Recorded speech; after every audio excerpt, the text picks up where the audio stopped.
ছেলে আমাদের বেডরুমে ডাবল বেড এনেছে বলে আমরা একসাথে ঘুমাবো আজ। আজ বিকেলে ফার্নিচারের লোকরা আমাদের ঘরে একটা বিশাল ডাবল বেড নিয়ে এলো। আমি ছেলেকে জিজ্ঞেস করলাম, এটা কেন? সে বলল, আমাদের পুরনো বেড ছোট, আমরা দুজন আরামে ঘুমাতে পারব। আমি বললাম, আমরা দুজন মানে? সে হেসে বলল, হ্যাঁ মা, আমরা দুজন একসাথে ঘুমাবো এই বেডে, স্বামী স্ত্রীর মতো। আমার মুখ লাল হয়ে গেল। সন্ধ্যায় আমি নতুন বেড দেখতে গেলাম। সে আমাকে বেডের উপর বসিয়ে বলল, মা দেখো কতটা নরম, আমরা দুজন মিলে কত আরামে ঘুমাবো। রাতে ঘুমাতে যাওয়ার সময় সে আমার হাত ধরে বলল, মা আজ থেকে এই বেড আমাদের দাম্পত্য জীবনের শুরু। আমি তোমাকে অনেক ভালোবাসি, তুমি আমার স্ত্রী হয়ে এই বেডে আমার পাশে শুয়ে থাকো। নতুন বেডের চাদরে নতুন গন্ধ। আমি ভাবছিলাম, এই বেডে আমাদের সম্পর্ক কোন দিকে যাবে। রাতের অন্ধকারে তার নিঃশ্বাসের শব্দ খুব কাছে থেকে শুনতে পাচ্ছিলাম। গো, এই গল্পটি সম্পূর্ণ শুনলে আপনাদের পানি অটোমেটিক বের হয়ে যাবে, সো যত দ্রুত সম্ভব হাতের কাছে টিস্যু নিয়ে বসে পড়ো। বিছানার চাদর যেন নষ্ট না হয় সেটা সম্পূর্ণ খেয়াল রাখার অনুরোধ জানিয়ে গল্পটি এখন শুরু করব। তার আগে সর্বশেষ অনুরোধ, দয়া করে এমন পানি বের করার গল্প নিয়মিত শুনতে আমাদের চ্যানেলটি সকলেই সাবস্ক্রাইব করুন। ধন্যবাদ। হ্যালো বন্ধুরা, আমার নাম রিনা খান। আমার বয়স ৩৬ বছর। আমার স্বামীর নাম তানভুর খান, বয়স ৩৯ বছর। আমাদের ২ সন্তান, রায়হান আর মিম। রায়হান ১৮ বছর বয়সী, কলেজে পড়ে। মিম ১০ বছর বয়সী, স্কুলে যায়।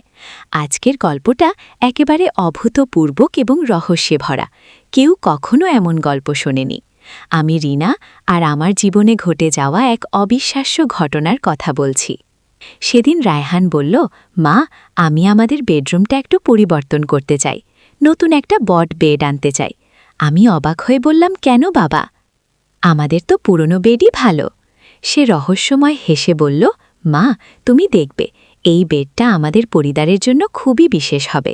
সেদিন বিকেলে ফার্নিচারের দোকান থেকে লোকজন এসে আমাদের ঘরে একটা অদ্ভুত ডিজাইনের ডাবল বেড নিয়ে এলো। বেডটা দেখতে একেবারে আলাদা ছিল, কাঠের কাজে অদ্ভুত নকশা খোদাই করা। রায়হান বলল, মা এই বেডে আমরা দুজন একসাথে ঘুমাবো, খুব আরামদায়ক হবে। আমি বিস্মিত হয়ে বললাম, আমরা দুজন মানে? রায়হান হেসে উত্তর দিল, হ্যাঁ মা, আমি আর তুমি এই বেডে স্বামী স্ত্রীর মতো আমরা ঘুমাবো। আমার গাল লাল হয়ে গেল। আমি কিছু বুঝতে পারছিলাম না। সন্ধ্যায় আমি নতুন বেডটা ভালো করে দেখতে গেলাম। রায়হান আমাকে বেডের উপর বসিয়ে দিয়ে বলল, মা দেখো কত নরম, আমরা দুজন এখানে কত আরামে থাকব। আমি বেডের কাঠের কাজ দেখছিলাম। হঠাৎ খেয়াল করলাম কাঠের নকশার মধ্যে অদ্ভুত চিহ্ন আঁকা, যেন কোনো পুরানো ভাষার অক্ষর। রাতে ঘুমাতে যাওয়ার আগে রায়হান আমার হাত ধরে বলল, মা আজ থেকে এই বেড আমাদের নতুন জীবনের সূচনা। আমি তোমাকে অনেক ভালোবাসি, তুমি আমার সাথে এই বেডে শুয়ে থাকো। নতুন বেডের চাদরে একটা অদ্ভুত গন্ধ ছিল, ঠিক যেন পুরানো বইয়ের গন্ধ। রাতের অন্ধকারে আমি শুয়েছিলাম। হঠাৎ অনুভব করলাম বেডটা যেন সামান্য কাঁপছে। প্রথমে ভাবলাম হয়তো আমার ভুল, কিন্তু কিছুক্ষণ পর আবার অনুভব করলাম বেডের কাঠের নকশাগুলো যেন আলো ছড়াচ্ছে। আমি রায়হানকে ডাকলাম, রায়হান তুমি কি কিছু দেখতে পাচ্ছ? সে ঘুমের মধ্যে পিটপিট করে বলল, মা বেডটার একটা গোপন রহস্য আছে, কাল সব বলবো। পরের দিন সকালে রায়হান আমাকে ডেকে বলল, মা তুমি জানো এই বেডটা আসলে কোত্থেকে এনেছি? আমি বললাম, না তো, বল। সে গোপনীয়তার সাথে বলল, এটা একটা অ্যান্টিক শপ থেকে কিনেছি। দোকানদার বলেছে এই বেডের সাথে একটা পুরানো গল্প জড়িত। আমি কৌতূহলী হয়ে জিজ্ঞেস করলাম, কী রকম গল্প? রায়হান বলল, এই বেডটা নাকি ১০০ বছর আগে একটা জমিদার বাড়িতে ছিল। সেই জমিদারের স্ত্রী এই বেডে একটা গুপ্তধন লুকিয়ে রেখেছিলেন। আমার চোখ বড় হয়ে গেল। গুপ্তধন? রায়হান মাথা নাড়াল, হ্যাঁ মা, দোকানদার বলেছে এই বেডের কোথাও একটা গোপন চেম্বার আছে, সেখানে রত্নপাথর আর সোনার গহনা লুকানো। সেদিন থেকে আমি প্রতিদিন বেডটার দিকে অন্যভাবে তাকাতে লাগলাম। রাতে যখন শুই মনে হয় যেন কেউ আমাকে ডাকছে। বেডের কাঠের আওয়াজ শুনি। একদিন দুপুরে যখন সবাই বাসায় ছিল না, আমি বেডটা ভালো করে পরীক্ষা করতে শুরু করলাম। বেডের হেডবোর্ডে হাত দিয়ে চাপ দিতেই হঠাৎ একটা ছোট প্যানেল সরে গেল। ভেতরে একটা ছোট কুটরি দেখলাম। হৃদয় দুরুদুরু করতে লাগল। আমি হাত ঠকিয়ে দেখলাম ভেতরে একটা পুরানো কাপড়ে মোড়ানো কিছু একটা আছে। বের করে দেখি একটা পুরানো ডায়েরি আর একটা ছোট মানচিত্র। ডায়েরিটা খুলে দেখি সেখানে পুরানো বাংলায় লেখা।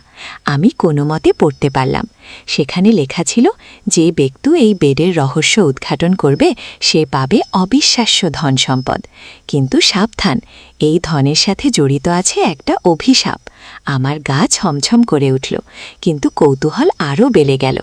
মানচিত্রটা দেখে বুঝলাম এটা আমাদের এলাকারই পুরানো মানচিত্র। একটা জায়গায় ক্রস চিহ্ন দেওয়া। সেদিন সন্ধ্যায় রায়হান ফিরে এলে আমি সব বললাম। সে অবাক হয়ে বলল, সত্যি মা, দেখাও তো। কুটরি আর মানচিত্র দেখালাম। রায়হান উত্তেজিত হয়ে বলল, মা, আমরাই রহস্যের সমাধান বের করব। পরের দিন সকালে আমরা মানচিত্র নিয়ে সেই জায়গায় গেলাম। সেটা ছিল আমাদের বাড়ি থেকে 10 কিলোমিটার দূরে একটা পুরানো বাগান বাড়ি। বাড়িটা এখন পরিত্যক্ত। বাগানে ঢুকতেই আমাদের গাছ শিউরে উঠল। সব জায়গায় পুরানো গাছপালা। হঠাৎ দেখি একটা বিশাল বটগাছের নিচে পাথরের একটা পুরানো কুয়া। রায়হান বলল, মা, মানচিত্র অনুযায়ী এখানেই ক্রস চিহ্ন। আমরা কুয়ার কাছে গেলাম। ভেতরে তাকিয়ে দেখি খুব গভীর, কিন্তু নিচে যেন কিছু একটা চিকচিক করছে। হঠাৎ রায়হান বলল, মা, দেখো। আমি তাকালাম। কুয়ার পাশে একটা পুরানো লোহার সিন্দুক অর্ধেক মাটিতে পুঁতে আছে। আমরা দুজন মিলে সিন্দুকটা খুঁটে বের করলাম। সিন্দুক খুলতেই আমাদের চোখ ধাঁধিয়ে গেল। ভেতরে অসংখ্য সোনার মুদ্রা, হীরার গহনা আর রুবি পান্নার অলংকার। রায়হান চিৎকার করে বলল, মা, আমরা ধনী হয়ে গেছি। কিন্তু হঠাৎ আমার মনে পড়ল ডায়েরিতে অভিশাপের কথা। আমি রায়হানকে বললাম, বাবা, ডায়েরিতে তো অভিশাপের কথা লেখা ছিল। রায়হান হেসে বলল, মা, এগুলো সব কুসংস্কার। আমরাই ধন নিয়ে খুশিতে থাকব। আমরা ধন সম্পদ নিয়ে বাড়ি ফিরলাম। কিন্তু সেদিন রাত থেকেই অদ্ভুত সব ঘটনা ঘটতে শুরু করল। প্রথমে শুনতে পেলাম আমাদের বাড়িতে অদ্ভুত আওয়াজ হচ্ছে। মাঝরাতে দরজা জানালা এমনিতেই খুলে যাচ্ছে। দ্বিতীয় রাতে দেখলাম আমাদের নতুন বেডের নকশাগুলো আলো ছড়াচ্ছে। এমন উজ্জ্বল আলো যে ঘরের সবকিছু দেখা যাচ্ছে। রায়হান ঘুমের মধ্যেও অস্থির হয়ে উঠল। তৃতীয় দিন সকালে আমি দেখলাম আমাদের ঘরের আয়নায় অন্য কারো প্রতিবিম্ব দেখা যাচ্ছে। একজন পুরানো জমানার মহিলা। তিনি আমার দিকে তাকিয়ে কিছু বলার চেষ্টা করছেন। রায়হান স্কুল থেকে ফিরে এসে বলল, মা, আমার খুব অদ্ভুত স্বপ্ন হচ্ছে। স্বপ্নে দেখি একজন বুড়ি আমাকে বলছে, ধন ফেরত দাও, নইলে তোমাদের পরিবারের ক্ষতি হবে। আমি ভয় পেয়ে গেলাম। সেদিন যাতে আমি ডায়েরিটা আবার পড়লাম। সেখানে আরও কিছু পাতায় লেখা ছিল, এই ধন শুধুমাত্র সেই পরিবারের যারা সত্যিকারের ভালোবাসা দিয়ে একে রক্ষা করবে। অন্য কেউ নিলে তাদের উপর নেমে আসবে দুর্ভাগ্য। চতুর্থ রাতে আরও ভয়ানক ঘটনা ঘটল। আমি শুনতে পেলাম বেডের ভেতর থেকে কান্নার আওয়াজ আসছে। একজন মহিলার কান্না। আমি রায়হানকে জাগিয়ে বললাম, শুনতে পাচ্ছ?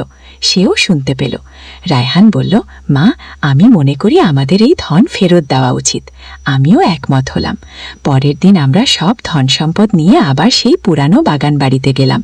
সিন্দুকটা আবার মাটিতে পুঁতে দিলাম। অদ্ভুত ব্যাপার হলো, সিন্দুক পুঁতে দেওয়ার সাথে সাথেই আমার মনে একটা শান্তির অনুভূতি এলো। সেদিন রাত থেকে আর কোনো অদ্ভুত ঘটনা ঘটল না। আমাদের বেডের নকশাগুলো আর আলো ছড়ায় না। আয়নায় কোনো অদ্ভুত প্রতিবিম্ব দেখা যায় না। কিন্তু এখানেই শেষ নয়। সপ্তাহখানিক পর একদিন সকালে আমাদের দরজায় নক করল একজন বৃদ্ধ। তিনি বললেন, আমি সেই জমিদার বাড়ির উত্তরাধিকারী। আমার দাদিমার রেখে যাওয়া গল্প শুনেছি। এই এলাকায় তার ধন সম্পদ লুকানো ছিল। আমি অবাক হয়ে বৃদ্ধের কথা শুনলাম। তিনি বললেন, আমার দাদিমা বলে গেছেন যে পরিবার তার ধন খুঁজে পাবে আর সেটা লোভ না করে ফেরত দিয়ে দেবে, সেই পরিবারের জন্য তিনি বিশেষ আশীর্বাদ রেখে গেছেন। বৃদ্ধ ব্যক্তি আমাদের হাতে একটা ছোট থলে দিয়ে বললেন, এটা আমার দাদিমার পক্ষ থেকে আপনাদের জন্য। আপনারা সৎ মানুষ প্রমাণিত হয়েছেন। থলেটা খুলে দেখি ভেতরে 3টে ছোট হীরার আংটি। বৃদ্ধ বললেন, এগুলো আপনাদের পরিবারের সুখ শান্তির জন্য। একটা আপনার জন্য, একটা আপনার স্বামীর জন্য, আর একটা আপনার বর ছেলের জন্যই। আমি রায়হানের দিকে তাকালাম, সে খুশিতে হাসছিল। বৃদ্ধ চলে যাওয়ার আগে বললেন, আপনাদের পেটটাও একটা আশীর্বাদ পুষ্ট। সেখানে শুয়ে আপনারা সবসময় ভালো স্বপ্ন দেখবেন। সেদিন থেকে সত্যি আমাদের পরিবারে অনেক ভালো ঘটনা ঘটতে শুরু করলো। আমার স্বামী তানভরের অফিসে প্রমোশন হলো, মিমের স্কুলে ভালো রেজাল্ট হলো, আর রায়হান কলেজে স্কলারশিপ পেল। কিন্তু সবচেয়ে অদ্ভুত ব্যাপার হলো, আমাদের নতুন বেডে ঘুমালে সত্যিই ভবিষ্যতে স্বপ্ন দেখতে পাই। একদিন স্বপ্নে দেখলাম আমাদের পাশের বাড়িতে আগুন লাগবে। পরের দিনই সেটা সত্যি হলো, কিন্তু আমি আগে থেকে জানতাম বলে ফায়ার সার্ভিসকে ডেকে দ্রুত আগুন নেভানো হলো। আরেকদিন স্বপ্নে দেখলাম আমাদের এলাকায় বন্যা হবে, আমি সবাইকে সাবধান করে দিলাম। সত্যি 3 দিন পর বৃষ্টিতে বন্যা হলো, কিন্তু আমাদের এলাকার সবাই আগে থেকে প্রস্তুত ছিল। এভাবে দিন যেতে লাগলো। আমাদের বেডটা যেন একটা জাদুকরি বেড হয়ে উঠেছে।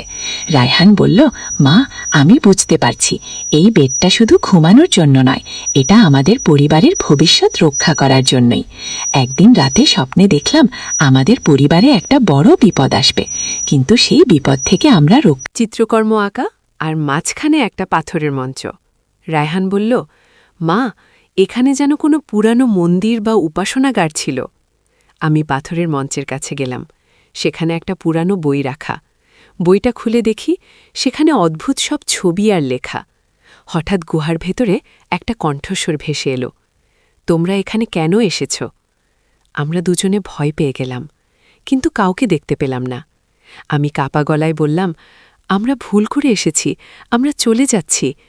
কিন্তু কণ্ঠস্বর আবার বলল, না, তোমরা ভুল করে আসনি, তোমাদের আসার কথা ছিল। রায়হান সাহস করে জিজ্ঞেস করল, আপনি কে? আমরা আপনাকে দেখতে পাচ্ছি না। কণ্ঠস্বর বলল, আমি এ স্থানের রক্ষক। 100 বছর ধরে এখানে আছি। তোমরাই প্রথম মানুষ যারা আমার ধনসম্পদ ফেরত দিয়েছ। আমি অবাক হয়ে বললাম, আপনি কি সেই জমিদার পত্নী? কণ্ঠস্বর হেসে বলল, হ্যাঁ, আমি রানী বেগম। আমার স্বামী ছিলেন এই এলাকার জমিদার। আমি আমার সব ধনসম্পদ এখানে লুকিয়ে রেখেছিলাম।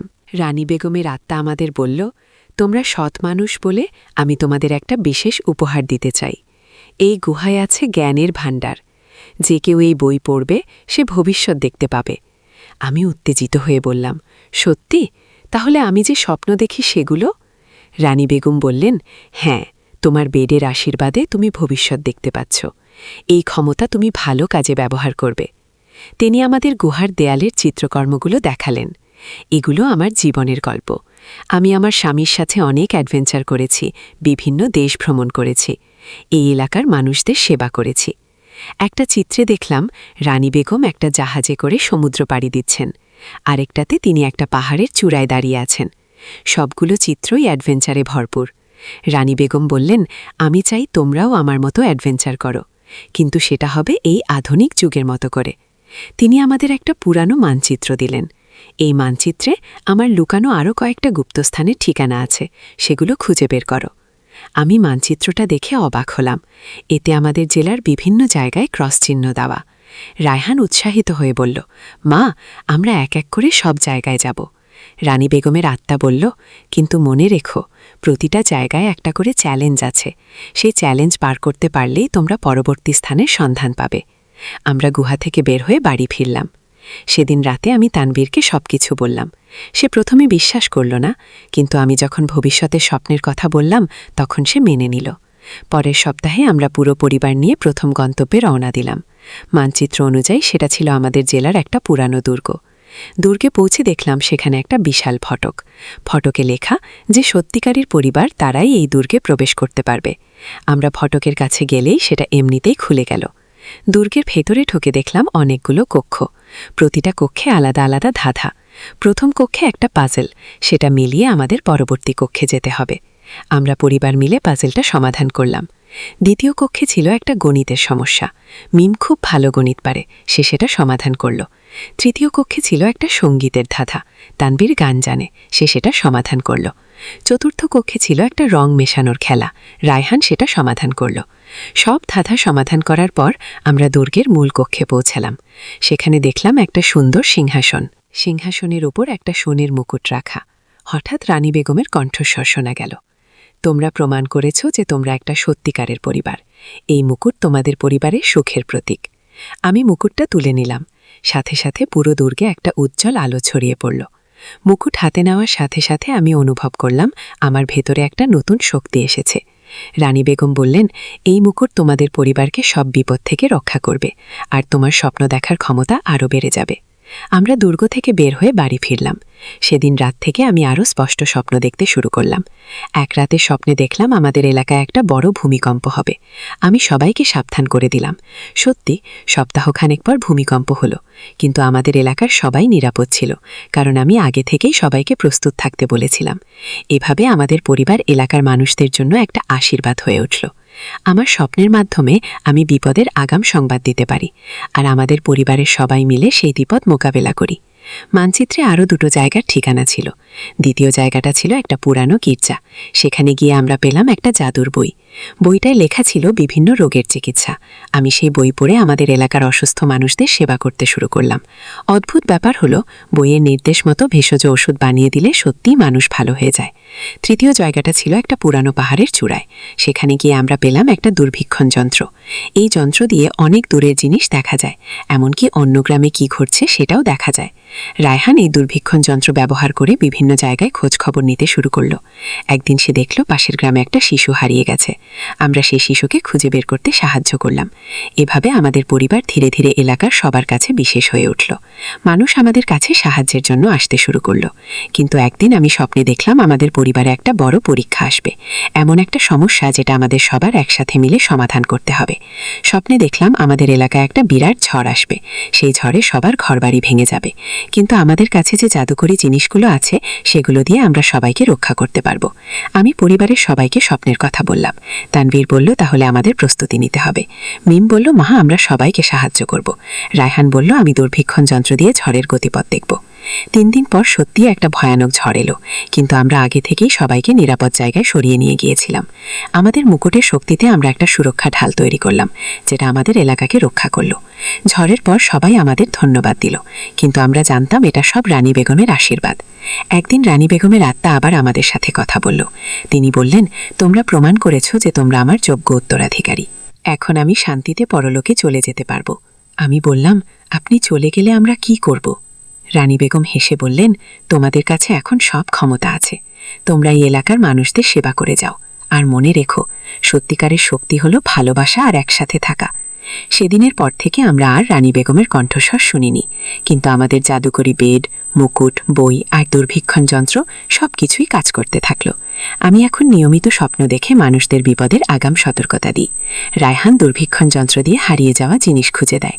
তানবীর মুকুটের শক্তিতে এলাকার নিরাপত্তা রক্ষা করে, আর মিম জাদুর বই থেকে পড়ে অসুস্থ মানুষদের সেবা করে। এভাবে আমাদের পরিবার হয়ে উঠেছে এই এলাকার রক্ষক। আমাদের ঘরের সেই বিশেষ বেডটা এখনও আমাদের শক্তির উৎস। প্রতি রাতে সেখানে ঘুমিয়ে আমরা নতুন নতুন স্বপ্ন দেখি, নতুন নতুন উপায় খুঁজে পাই মানুষের সেবা করার। রায়হান এখন বলে, মা, এই বেডে আমরা একসাথে ঘুমিয়ে যে স্বপ্ন দেখি সেগুলো শুধু স্বপ্ন নয়, সেগুলো আমাদের ভবিষ্যতের দিক নির্দেশনা। আমি এখন বুঝতে পারি আমাদের পরিবারের এই অ্যাডভেঞ্চার আসলে একটা মহৎ উদ্দেশ্যে।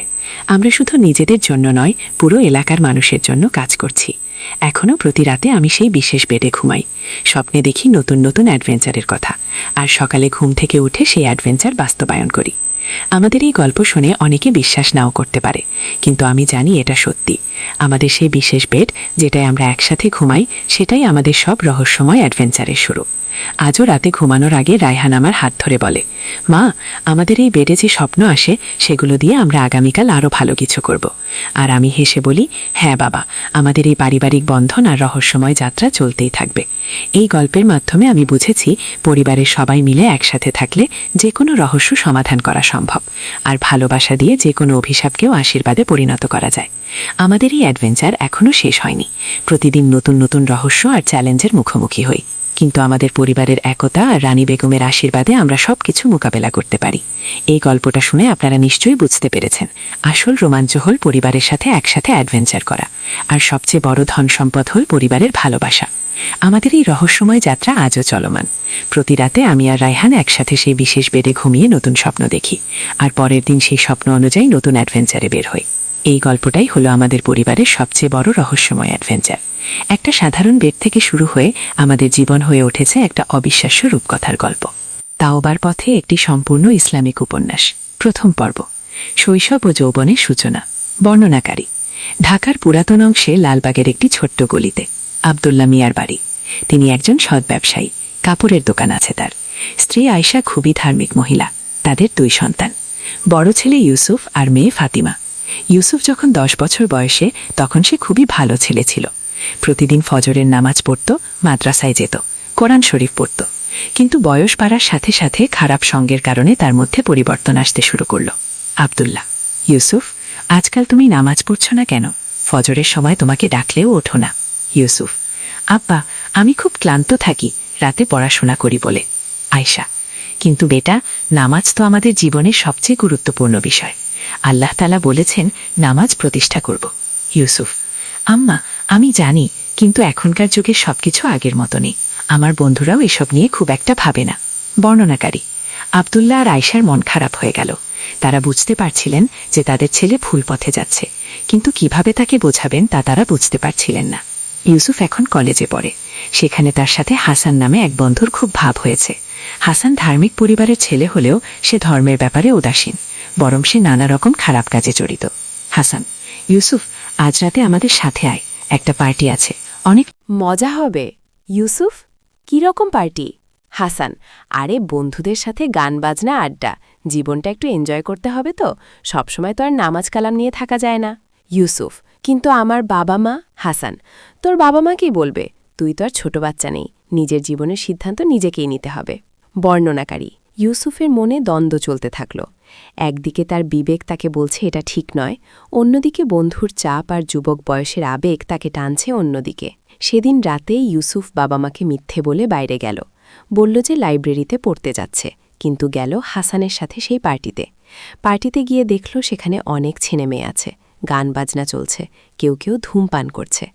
ইউসুফের মন খুব অস্বস্তিতে পড়ে গেল। ইউসুফ, হাসান, আমার ভালো লাগছে না, আমি বাড়ি যাব। হাসান, কি হয়েছে? এই প্রথমে এসেছিস, একটু সময় দে, অভ্যস্ত হয়ে যাবি। বর্ণনাকারী, ইউসুফ সেদিন খুব অস্বস্তিতে কাটাল। বাড়ি ফিরে এসে দেখল তার মা দরজায় অপেক্ষা করছেন। আয়েশা, এত রাত হলো কেন বেটা? লাইব্রেরি তো 8টায় বন্ধ হয়ে যায়। ইউসুফ, আম্মা, বন্ধুদের সাথে একটু আড্ডা দিয়েছিলাম। আয়েশা, কোন বন্ধুদের সাথে? তুমি কি আমাদের সাথে মিথ্যে বলছো? ইউসুফ, না আম্মা, মিথ্যে বলছি না। আচ্ছা, আমি ঘুমাতে যাই। বর্ণনাকারী, আয়েশা বুঝতে পারলেন যে তার ছেলে মিথ্যে বলছে। তার চোখে পানি এসে গেল। সারা রাত তিনি আল্লাহর কাছে দোয়া করলেন তার ছেলের হেদায়েতের জন্য। দ্বিতীয় পর্ব, পতনের শুরু। বর্ণনাকারী, দিন যেতে থাকল। ইউসুফ হাসানের সাথে আরও বেশি সময় কাটাতে শুরু করল। নামাজ কালাম একদম ছেড়েই দিল। বাবা মার সাথে মিথ্যে বলা এখন তার অভ্যাস হয়ে গেছে। একদিন ফাতিমা তার ভাইয়ের কাছে এলো। ফাতিমা, ভাইজান, তুমি এখন কেমন হয়ে গেছ? আগে তুমি আমাকে কোরআন পড়ে শোনাতে, এখন তো দেখি নামাজেও দাঁড়াও না। ইউসুফ, ফাতিমা, তুমি এসব বুঝবে না, আমি বড় হয়েছি, আমার নিজের চিন্তাভাবনা আছে। ফাতিমা, কিন্তু ভাইজান, আল্লাহ তাআলা তো আমাদের সবার উপর ফরজ করেছেন নামাজ, বয়স বাড়লে তো আরও বেশি দায়িত্বশীল হতে হয়। ইউসুফ, তুমি ছোট মেয়ে, এসব নিয়ে মাথা ঘামিও না। বর্ণনাকারী, ফাতিমার চোখে পানি এসে গেল। সে তার ভাইকে খুবই ভালোবাসত। এই অবস্থা দেখে তার খুব কষ্ট হচ্ছিল। এদিকে আব্দুল্লাহ মিয়া তার দোকানে বসে চিন্তা করছিলেন। তিনি তার ছেলের পরিবর্তন দেখে খুবই উদ্বিগ্ন হয়ে পড়েছেন। আব্দুল্লাহ, করিম ভাই, আপনার সাথে একটু কথা ছিল। করিম, হ্যাঁ ভাই, বলুন, কি ব্যাপার? আব্দুল্লাহ, ইউসুফের ব্যাপারে। ও খুব পাল্টে গেছে, নামাজ পড়ে না, আমাদের সাথে ঠিকমতো কথাও বলে না। করিম, এই বয়সের ছেলেমেয়েদের এরকম হয়, একটু ধৈর্য ধরুন, ঠিক হয়ে যাবে। আব্দুল্লাহ, কিন্তু ভাই, আমার খুব ভয় লাগে, ও কোন পথে চলে যাচ্ছে কে জানে। বর্ণনাকারী, করিম চাচা একজন অভিজ্ঞ মানুষ, তিনি বুঝতে পারলেন যে ব্যাপারটা গুরুতর। করিম, আব্দুল্লাহ ভাই, আপনি শায়েখ আহমদের কাছে যান, উনি অনেক অভিজ্ঞ, হয়তো ভালো কোনো উপায় বলতে পারবেন। আব্দুল্লাহ, জি, সেটাই ভালো হবে। বর্ণনাকারী। পরের দিন আবদুল্লাহ মিয়া তার স্ত্রী আয়েশাকে নিয়ে শায়েখ আহমদের কাছে গেলেন। শায়েখ আহমদ একজন বয়স্ক আলেম, এলাকার সবাই তাকে খুব সম্মান করে। শায়েখ আহমদ: আসসালামু আলাইকুম ভাই, বসুন বসুন, কি খবর? আবদুল্লাহ: ওয়ালাইকুম আসসালাম হুজুর, আপনার দোয়া নিতে এসেছি আমার ছেলে ইউসুফের ব্যাপারে। শায়েখ আহমদ: কি হয়েছে ইউসুফের? আয়েশা: হুজুর, ও এখন আর নামাজ পড়ে না, আমাদের সাথে ভালো ব্যবহার করে না, খারাপ বন্ধুদের সাথে মিশছে।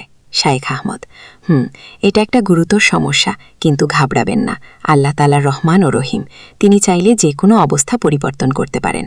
আবদুল্লাহ: হুজুর, আমরা কি করতে পারি? শায়েখ আহমদ: প্রথমত আপনারা ইউসুফের জন্য বেশি বেশি দোয়া করুন, আল্লাহ তাআলার কাছে কান্নাকাটি করুন। দ্বিতীয়ত, তার সাথে রাগারাগি করবেন না, ধৈর্য ধরুন এবং ভালোবাসার সাথে বোঝাতে চেষ্টা করুন। আয়েশা: হুজুর, আমি প্রতিদিন তাহাজ্জুদ পড়ে তার জন্য দোয়া করি। শায়েখ আহমদ: মাশাল্লাহ, মায়ের দোয়া আল্লাহ তাআলা কবুল করেন, আপনি দোয়া করতে থাকুন। আর আবদুল্লাহ ভাই, আপনি ইউসুফকে একবার আমার কাছে নিয়ে আসার চেষ্টা করুন। আবদুল্লাহ: জি হুজুর, চেষ্টা করব, কিন্তু ও এখন আমাদের কথা তেমন শোনে না। শায়েখ আহমদ: কোনো সমস্যা নেই, আল্লাহ তাআলা একটা পথ বের করে দেবেন, আপনারা ধৈর্য ধরুন এবং দোয়া করতে থাকুন। তৃতীয় পর্ব, আরও গভীরে। বর্ণনাকারী: ইউসুফের অবস্থা দিন দিন আরও খারাপ হতে থাকল। এখন সে প্রায় বাড়ি ফিরে রাত 12টা-1টার সময়। হাসান আর তার দলের সাথে নানা রকম খারাপ কাজে জড়িয়ে পড়ল। একদিন রাতে ইউসুফ বাড়ি এসে দেখল তার আব্বা বসে আছেন। আবদুল্লাহ: ইউসুফ, তুমি এত রাতে কোথা থেকে আসছো? ইউসুফ: আব্বা, বন্ধুদের সাথে ছিলাম। আবদুল্লাহ: কি করছিলে বন্ধুদের সাথে? ইউসুফ: আব্বা, আপনি আমাকে এত প্রশ্ন কেন করেন? আমি তো কোনো খারাপ কাজ করি না। আবদুল্লাহ: বেটা, আমি তোমার বাবা, তোমার ভালো মন্দের দায়িত্ব আমার। আজকাল তুমি নামাজ পড়ো না, ভালো বই পড়ো না, এতে আমার চিন্তা হয়। ইউসুফ: আব্বা, যুগের সাথে তাল মিলিয়ে চলতে হয়, এখনকার ছেলেমেয়েরা সবাই এরকমই। আবদুল্লাহ: কিন্তু বেটা, আমরা মুসলিম, আমাদের কিছু নিয়ম কানুন আছে, আল্লাহ তাআলা আমাদের যেভাবে চলতে বলেছেন সেভাবেই চলা উচিত। ইউসুফ: আব্বা, আমি আর ছোট নেই, আমি নিজে বুঝে কাজ করতে পারি। বর্ণনাকারী: আবদুল্লাহ মিয়ার মন খুব ভেঙে গেল, তিনি আর কিছু বলতে পারলেন না। এদিকে হাসান ইউসুফকে আরও খারাপ কাজে জড়াতে চাইছিল। হাসান: ইউসুফ, আজ আমাদের সাথে একটা কাজে যেতে হবে। কি কাজ? হাসান: একটা দোকান থেকে কিছু জিনিস নিয়ে আসতে হবে। মানে? হাসান: আরে বেশি প্রশ্ন করিস না, চল, পরে বুঝবি। বর্ণনাকারী: ইউসুফ বুঝতে পারো যে এটা চুরির কথা বলা হচ্ছে, তার বিবেক তাকে বাধা দিচ্ছিল।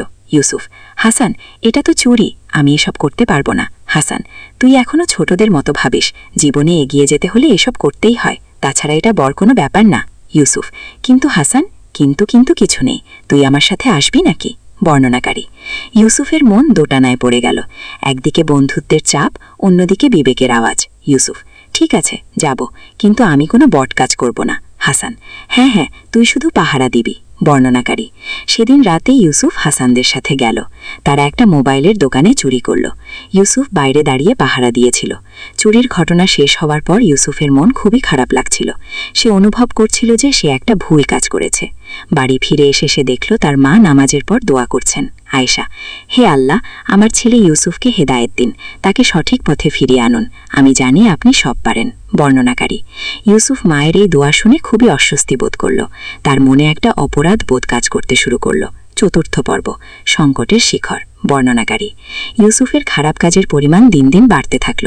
এখন সে হাসানদের সাথে নিয়মিত চুরিচামারিতে জড়িত, তবে তার মনের গভীরে একটা অস্বস্তি সবসময় কাজ করত। একদিন ফাতিমা তার ভাইয়ের রুমে গিয়ে দেখল ইউসুফ নতুন একটা মোবাইল ব্যবহার করছে। ফাতিমা: ভাইজান, এটা কোথা থেকে পেলে? আব্বা তো বলেছিলেন আর্থিক অবস্থা খুব একটা ভালো না। ইউসুফ: ও, এটা বন্ধুর কাছ থেকে নিয়েছি। ফাতিমা: কোন বন্ধু? ইউসুফ: তুমি চেনো না, তুমি তোমার পড়াশোনা নিয়ে থাকো। বর্ণনাকারী: ফাতিমার সন্দেহ হলো, সে বুঝতে পারে যে ভাইরা কিছু লুকাচ্ছে। এদিকে শায়েখ আহমদ একদিন আবদুল্লাহ মিয়ার দোকানে এলেন। শায়েখ আহমদ: আসসালামু আলাইকুম ভাই, কেমন আছেন? আবদুল্লাহ: ওয়ালাইকুম আসসালাম হুজুর, আল্লাহর রহমতে ভালো। শায়েখ আহমদ: ইউসুফের অবস্থা কেমন? আবদুল্লাহ: হুজুর, আরও খারাপ হয়েছে, এখন প্রায় রাত 2টা-3টায় বাড়ি ফেরে, কিছু বললে রেগে যায়। শায়েখ আহমদ: আল্লাহ তাআলা আমাদের পরীক্ষা করেন, ধৈর্য ধরুন, দোয়া করুন। আবদুল্লাহ: হুজুর, আমার খুব ভয় লাগে, ও কোন পথে চলে যাচ্ছে কে জানে। শায়েখ আহমদ: একটা কাজ করুন, আগামীকাল জুমার দিন ইউসুফকে বলুন আপনার সাথে দোকানে আসতে, আমি সেখানে যাব। আবদুল্লাহ: হুজুর, সে কি আসবে? শায়েখ আহমদ: চেষ্টা করে দেখুন, হয়তো আল্লাহ তাআলার পক্ষ থেকে একটা পথ বের হবে। বর্ণনাকারী: পরের দিন আবদুল্লাহ মিয়া ইউসুফকে বললেন দোকানে আসতে। অনেক জোড়াজুড়ির পর ইউসুফ রাজি হলো। দোকানে গিয়ে ইউসুফ দেখো শায়েখ আহমদ বসে আছেন। তার মন খুব অস্বস্তিতে পড়ে গেল। শায়েখ আহমদ: আসসালামু আলাইকুম ভাই, কেমন আছো বেটা? ইউসুফ: ওয়ালাইকুম আসসালাম হুজুর, ভালো আছি। শায়েখ আহমদ: বস বেটা, তোমার সাথে কিছু কথা ছিল। বর্ণনাকারী: ইউসুফ বুঝতে পারো যে এটা তার ব্যাপারে কথা বলার জন্য একটা ব্যবস্থা। তার রাগ হলো। ইউসুফ: হুজুর, আমি আসলে তাড়াতাড়ি বাড়ি যাব। শায়েখ আহমদ: 5 মিনিট সময় দাও বেটা, গুরুত্বপূর্ণ কথা। কি কথা হুজুর? শায়েখ আহমদ: বেটা, জীবনে কখনো কখনো আমরা ভুল পথে চলে যাই, কিন্তু আল্লাহ তাআলা আমাদের সুযোগ দেন ফিরে আসার। ইউসুফ: হুজুর, আমি কোনো ভুল পথে যাইনি। শায়েখ আহমদ: বেটা, তুমি কি নামাজ পড়ো? ইউসুফ: হুজুর, এটা আমার ব্যক্তিগত ব্যাপার। শায়েখ আহমদ: ইউসুফ, নামাজ কোনো ব্যক্তিগত ব্যাপার নয়, এটা আল্লাহ তাআলার হুকুম, আর হুকুম অমান্য করা মানে বিদ্রোহ। ইউসুফ: হুজুর, আমি এখন যাই। শায়েখ আহমদ: বেটা, একটু শোনো। তুমি জানো আল্লাহ তাআলা কোরআনে বলেছেন যে তাওবা করে এবং সৎকর্ম করে আল্লাহ তার তাওবা কবুল করেন। গো ইউসুফ: হুজুর, আমার তাওবা করার কিছু নেই, আমি কোনো খারাপ কাজ করিনি। বর্ণনাকারী: শায়েখ আহমদ ইউসুফের চোখে চোখ রেখে বললেন।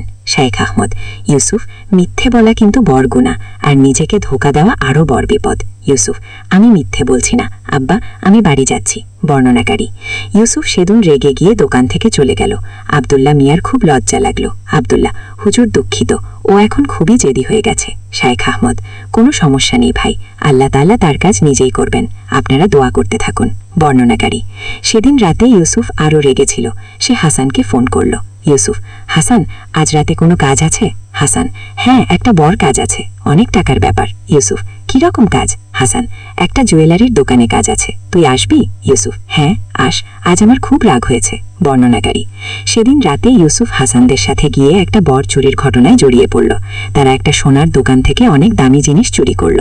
পঞ্চম পর্ব, পুলিশের খোঁজ। বর্ণনাকারী: চুরির ঘটনার পর কয়েকদিন কেটে গেল। ইউসুফ মনে মনে খুব চিন্তিত ছিল। তার মনে হচ্ছিল কেউ যেন তার পিছনে আছে। একদিন সকালে আব্দুল্লাহ মিয়ার দোকানে 2 জন পুলিশ এলো। পুলিশ অফিসার: আসসালামু আলাইকুম, আপনি কি আব্দুল্লাহ? আব্দুল্লাহ: ওয়ালাইকুম আসসালাম, জি আমি আব্দুল্লাহ। কি ব্যাপার? পুলিশ অফিসার: আপনার ছেলে ইউসুফ কোথায়? আব্দুল্লাহ: কেন, কি হয়েছে? পুলিশ অফিসার: গত সপ্তাহে একটা জুয়েলারির দোকানে চুরি হয়েছে। আমাদের সন্দেহ আছে আপনার ছেলে এই ঘটনায় জড়িত। বর্ণনাকারী: আব্দুল্লাহ মিয়ার মাথায় যেন বজ্রপাত হল, তিনি কিছুক্ষণ কিছু বলতে পারলেন না। আব্দুল্লাহ: অফিসার সাহেব, নিশ্চয়ই কোনো ভুল হচ্ছে, আমার ছেলে এসব করতে পারে না।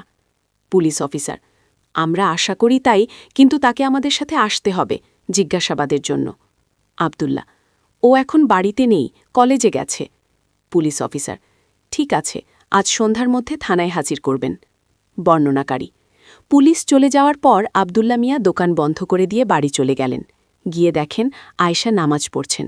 আব্দুল্লাহ: আয়েশা, ইউসুফ কোথায়?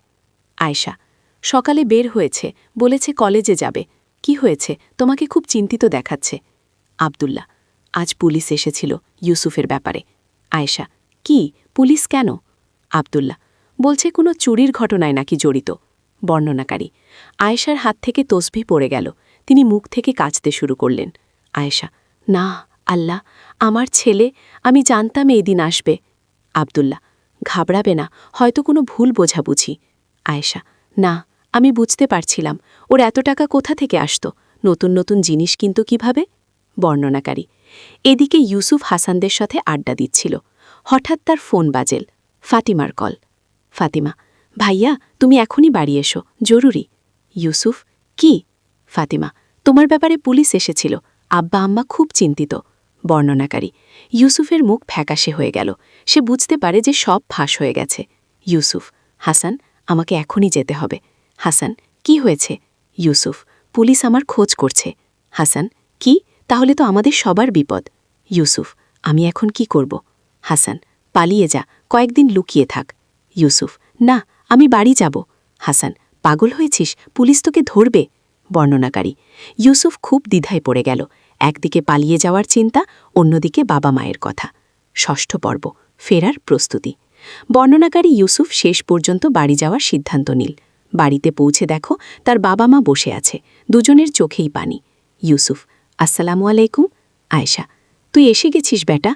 আব্দুল্লাহ: ইউসুফ, আজ পুলিশ এসেছিল। ইউসুফ: জানি আব্বা। আব্দুল্লাহ: তুমি কি সত্যি?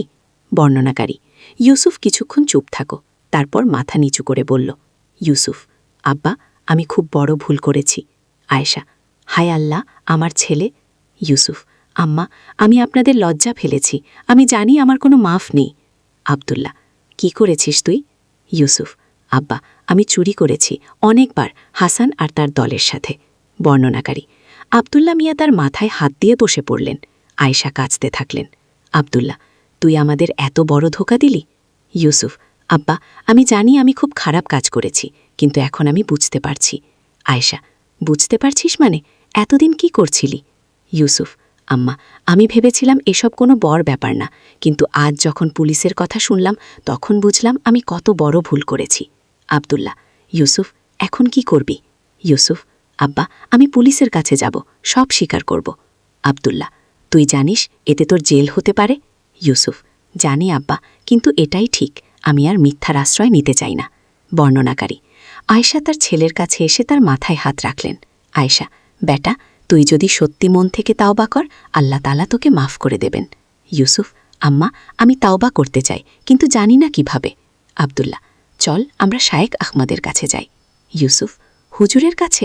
আমি তো তার সাথে খুব খারাপ ব্যবহার করেছি। আব্দুল্লাহ, সেজন্যই তো যেতে হবে, ওনার কাছে ক্ষমা চাইতে হবে। বর্ণনাকারী, সেদিন সন্ধ্যায় ইউসুফ তার বাবা মার সাথে শায়েখ আহমদের কাছে গেল। শায়েখ সাহেব তাদের দেখে বুঝতে পারলেন যে কিছু একটা হয়েছে। শায়েখ আহমদ, আসসালামু আলাইকুম, কি ব্যাপার, সবাইকে চিন্তিত দেখাচ্ছে? আব্দুল্লাহ, ওয়ালাইকুম আসসালাম হুজুর, ইউসুফ আপনার কাছে কিছু বলতে চায়। ইউসুফ, হুজুর, আমি আপনার কাছে ক্ষমা চাইতে এসেছি।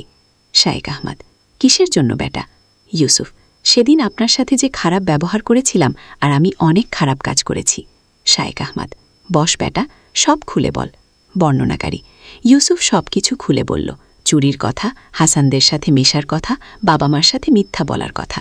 ইউসুফ, হুজুর, আমি খুব বড় গুনাহগার, আল্লাহ তাআলা কি আমাকে ক্ষমা করবেন? শায়েখ আহমদ, ইউসুফ, আল্লাহ তাআলা বলেছেন, আমার বান্দারা যারা নিজেদের উপর জুলুম করেছ, তোমরা আল্লাহর রহমত থেকে নিরাশ হইও না, নিশ্চয়ই আল্লাহ সব গুনাহ মাফ করে দেন গো। ইউসুফ, কিন্তু হুজুর, আমার গুনাহ অনেক বড়। শায়েখ আহমদ, বেটা, আল্লাহর রহমত আরও বড়, তুমি যদি সত্যিকারের তাওবা কর, তিনি অবশ্যই মাফ করবেন। ইউসুফ, হুজুর, আমি কিভাবে তাওবা করব? শায়েখ আহমদ, প্রথমত তোমার গুনাহের জন্য লজ্জিত হও এবং আল্লাহর কাছে ক্ষমা চাও। দ্বিতীয়ত, আর কখনো এসব করবে না বলে দৃঢ় সংকল্প করো। তৃতীয়ত, যাদের ক্ষতি করেছ তাদের ক্ষতিপূরণ দাও। ইউসুফ, হুজুর, আমি সব ফেরত দিতে চাই, কিন্তু পুলিশ আমাকে খুঁজছে। শায়েখ আহমদ, তুমি পুলিশের কাছে গিয়ে সব স্বীকার কর, সততার সাথে বিচারের মুখোমুখি হও, এটাও তাওবার অংশ। আব্দুল্লাহ, হুজুর, ওর জেল হলে? শায়েখ আহমদ, আব্দুল্লাহ ভাই, আল্লাহ তাআলা যেটা ভালো মনে করবেন সেটাই হবে, তবে সততার পথ সবসময় উত্তম। সপ্তম পর্ব, আত্মসমর্পণ। বর্ণনাকারী, পরের দিন সকালে ইউসুফ তার বাবার সাথে থানায় গেল। পুলিশ অফিসার তাদের দেখে অবাক হলেন। পুলিশ অফিসার, আপনারা এসে গেছেন? আমরা তো সন্ধ্যায় আসার কথা বলেছিলাম। আব্দুল্লাহ, অফিসার সাহেব, আমার ছেলে আপনাদের কিছু বলতে চায়। ইউসুফ, স্যার, আমি সব স্বীকার করতে চাই। পুলিশ অফিসার, মানে? ইউসুফ, আমি জুয়েলারির দোকানে চুরিতে জড়িত ছিলাম, আমি সব বলে দেব। বর্ণনাকারী, পুলিশ অফিসার খুবই অবাক হলেন, তিনি আগে কখনো দেখেননি কোনো অপরাধী এভাবে স্বেচ্ছায় এসে সব স্বীকার করছে। পুলিশ অফিসার, তুমি জানো এর মানে কি? ইউসুফ, জানি স্যার, আমার জেল হতে পারে, কিন্তু আমি আর মিথ্যা বলতে চাই না। পুলিশ অফিসার, তোমার সাথে আর কারা ছিল? ইউসুফ, স্যার, আমি সবার নাম দেব, কিন্তু একটা কথা, আমি যা করেছি সেটা আমার নিজের ইচ্ছায়, কেউ আমাকে জোর করেনি। বর্ণনাকারী, ইউসুফ সব কিছু খুলে বলল, হাসানদের নাম দিল, কোথায় চুরি করেছে, কি কি নিয়েছে সব। পুলিশ অফিসার, চুরির মাল কোথায়? ইউসুফ, স্যার, যেটুকু আমার কাছে আছে সব এনেছি। বর্ণনাকারী, ইউসুফ একটা ব্যাগ থেকে মোবাইল, গহনা আর কিছু টাকা বের করে দিল। ইউসুফ, স্যার, আমি চাই এগুলো মালিকদের কাছে ফেরত দেওয়া হোক। পুলিশ অফিসার, তুমি কি আইনজীবী নিতে চাও? ইউসুফ, না স্যার, আমি যা করেছি তার জন্য যা শাস্তি হয় সেটা মেনে নেব। বর্ণনাকারী, আব্দুল্লাহ মিয়া তার ছেলের এই পরিবর্তন দেখে অবাক হয়ে গেলেন। যে ছেলে কয়েকদিন আগেও মিথ্যা বলতো, সে আজ এত সততার সাথে সব স্বীকার করছে। আব্দুল্লাহ, অফিসার সাহেব, আমার ছেলে কি আজকেই জেলে যাবে? পুলিশ অফিসার, আপাতত না, কিন্তু কোর্টে কেস হবে, তারপর দেখা যাবে। ইউসুফ, স্যার, আমার একটা অনুরোধ, আমার বাবা মা খুবই ভালো মানুষ, আমার কাজের জন্য যেন তাদের কোনো সমস্যা না হয়। পুলিশ অফিসার, তোমার সততা দেখে আমার খুব ভালো লেগেছে, আমি কোর্টে এই কথা বলবো। অষ্টম পর্ব, অপেক্ষার দিনগুলো। বর্ণনাকারী থানা থেকে ফিরে এসে ইউসুফ সবার প্রথমে তার মায়ের কাছে গেল। ইউসুফ, আম্মা, আমি আপনার পায়ে পড়ি, আমাকে ক্ষমা করুন। আয়েশা, উঠ বেটা, তুই আমার ছেলে, আমি তোর জন্য রাগ করব কি করে? ইউসুফ, আম্মা, আমি আপনাদের এত কষ্ট দিয়েছি, এত লজ্জায় ফেলেছি। আয়েশা, বেটা, তুই যেভাবে সব স্বীকার করেছিস এতে আমার গর্ব হয়েছে, আল্লাহ তাআলা তোকে হেদায়েত দিয়েছেন। বর্ণনাকারী ফাতিমাও তার ভাইয়ের কাছে এলো। ফাতিমা, ভাইজা, আমি জানতাম তুমি ভালো হয়ে যাবে, আমি প্রতিদিন তোমার জন্য দোয়া করতাম। ইউসুফ, ফাতিমা, তোর মতো বোন পেয়ে আমি ভাগ্যবান। বর্ণনাকারী সেই রাতে ইউসুফ অনেক দিন পর নামাজ পড়ল, তার চোখে পানি আসছিল। ইউসুফ, হে আল্লাহ, আমি খুব বড় গুনাহগার, আমি জানি আমার মাফ পাওয়ার যোগ্যতা নেই, কিন্তু আপনি তো রহমান, আপনি আমাকে ক্ষমা করুন, আমি আর কখনো খারাপ কাজ করব না। বর্ণনাকারী পরের কয়েকদিন ইউসুফ বাড়িতেই থাকল। সে প্রতিদিন 5 ওয়াক্ত নামাজ পড়তে শুরু করল, কোরআন তেলাওয়াত করতে শুরু করল। একদিন হাসান তার বাড়িতে এলো। হাসান, ইউসুফ, তুই কি পাগল হয়ে গেছিস? পুলিশের কাছে সব বলে দিয়েছিস। ইউসুফ, হাসান, আমি ঠিকই করেছি। হাসান, ঠিক করেছিস মানে? আমাদেরও তো সমস্যা হবে। ইউসুফ, হাসান, আমি তোর নামও দিয়েছি, কিন্তু তুই যদি তাওবা করিস আল্লাহ তোকেও মাফ করে দেবেন। হাসান, আবার শুরু করলি? তোর মাথা খারাপ হয়ে গেছে। ইউসুফ, হাসান, আমার মাথা এখন ঠিক হয়েছে, আগে খারাপ ছিল। হাসান, তুই একদম পাল্টে গেছিস। হ্যাঁ, আলহামদুলিল্লাহ, আল্লাহ তাআলা আমাকে হেদায়েত দিয়েছেন। বর্ণনাকারী হাসান রেগে গিয়ে চলে গেল, কিন্তু ইউসুফ তার জন্য দোয়া করল। কয়েকদিন পর শায়েখ আহমদ ইউসুফদের বাড়ি গেলেন। শায়েখ আহমদ, আসসালামু আলাইকুম। ইউসুফ কেমন আছে? আয়েশা, ওয়ালাইকুম আসসালাম হুজুর, আলহামদুলিল্লাহ, আমার ছেলে অনেক পাল্টে গেছে। শায়েখ আহমদ, ইউসুফ, এসো বেটা। ইউসুফ, আসসালামু আলাইকুম হুজুর। শায়েখ আহমদ, ওয়ালাইকুম আসসালাম। কেমন আছে ইউসুফ? আলহামদুলিল্লাহ, আল্লাহ তাআলার অশেষ কৃপায় ভালো আছি। শায়েখ আহমদ, মাশাআল্লাহ, তোমার তাওবা দেখে আমার খুব খুশি লেগেছে। ইউসুফ, হুজুর, এই তাওবা কি আল্লাহ তাআলা কবুল করবেন? শায়েখ আহমদ, অবশ্যই বেটা, আল্লাহ তাআলা বলেছেন যে তাওবা করে এবং ঈমান আনে ও সৎকর্ম করে, এরাই তারা যাদের পাপগুলোকে পুণ্যে রূপান্তরিত করে দেওয়া হবে গো। ইউসুফ, সুবহানাল্লাহ, আল্লাহ তাআলা কত দয়ালু। নবম পর্ব, কোর্টে। বর্ণনাকারী 2 সপ্তাহ পর ইউসুফের কোর্টে হাজিরার দিন এলো। সেদিন সকালে পুরো পরিবার একসাথে দোয়া করল। আব্দুল্লাহ, হে আল্লাহ, আমার ছেলে তাওবা করেছে, আপনি তার উপর দয়া করুন। আয়েশা, হে আল্লাহ, আমার ছেলেকে ভালো রাখুন, তার হৃদয়ে ঈমান আর তাকওয়া বাড়িয়ে দিন। ফাতিমা, আল্লাহ, ভাইয়ার উপর সহজ করুন। ইউসুফ, আমিন। হে আল্লাহ, আপনি যা ভালো মনে করেন তাই করুন, আমি আপনার ফয়সালা মেনে নেব। বর্ণনাকারী কোর্টে গিয়ে দেখো অনেক মানুষ।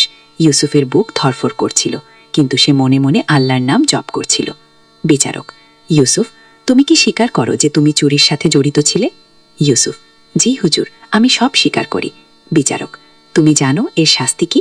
ইউসুফ, জি হুজুর, আমি যা করেছি তার জন্য আমি লজ্জিত, আমি আর কখনো এসব করব না। বর্ণনাকারী পুলিশ অফিসার বিচারকের কাছে বলল। পুলিশ অফিসার, হুজুর, এই ছেলেটি স্বেচ্ছায় যার কাছ থেকে চুরি হয়েছিল সে উঠে দাঁড়াল। দোকানদার, হুজুর, আমি কিছু বলতে চাই। বিচারক, হ্যাঁ বলুন। দোকানদার, হুজুর, এই ছেলে আমার কাছে এসে ক্ষমা চেয়েছে, আমার মাল ফেরত দিয়েছে, আমি তাকে ক্ষমা করে দিয়েছি। বিচারক, আপনি নিশ্চিত? দোকানদার, জি হুজুর, এত সৎ একটা ছেলেকে জেলে পাঠানো উচিত হবে না, বরং এরকম ছেলেরা সমাজের কাজে লাগতে পারে। বর্ণনাকারী বিচারক কিছুক্ষণ চিন্তা করলেন। বিচারক, ইউসুফ, তোমার সততা এবং অনুশোচনা দেখে আমি প্রভাবিত। তুমি 6 মাসের প্রবেশন পাবে, এই সময়ে তুমি কমিউনিটি সার্ভিস করবে। ইউসুফ, আলহামদুলিল্লাহ, ধন্যবাদ হুজুর। বিচারক, কিন্তু মনে রাখবে, আবার যদি কোনো অপরাধ করো তাহলে কঠিন শাস্তি পাবে। ইউসুফ, হুজুর, আমি আল্লাহর শপথ করে বলছি, আমি আর কখনো কোনো খারাপ কাজ করব না। বর্ণনাকারী কোর্ট থেকে বের হয়ে ইউসুফ সিজদায় পড়ে গেল। ইউসুফ, আলহামদুলিল্লাহি রাব্বিল আলামিন, আল্লাহ তাআলা আমার উপর কত দয়া করেছেন।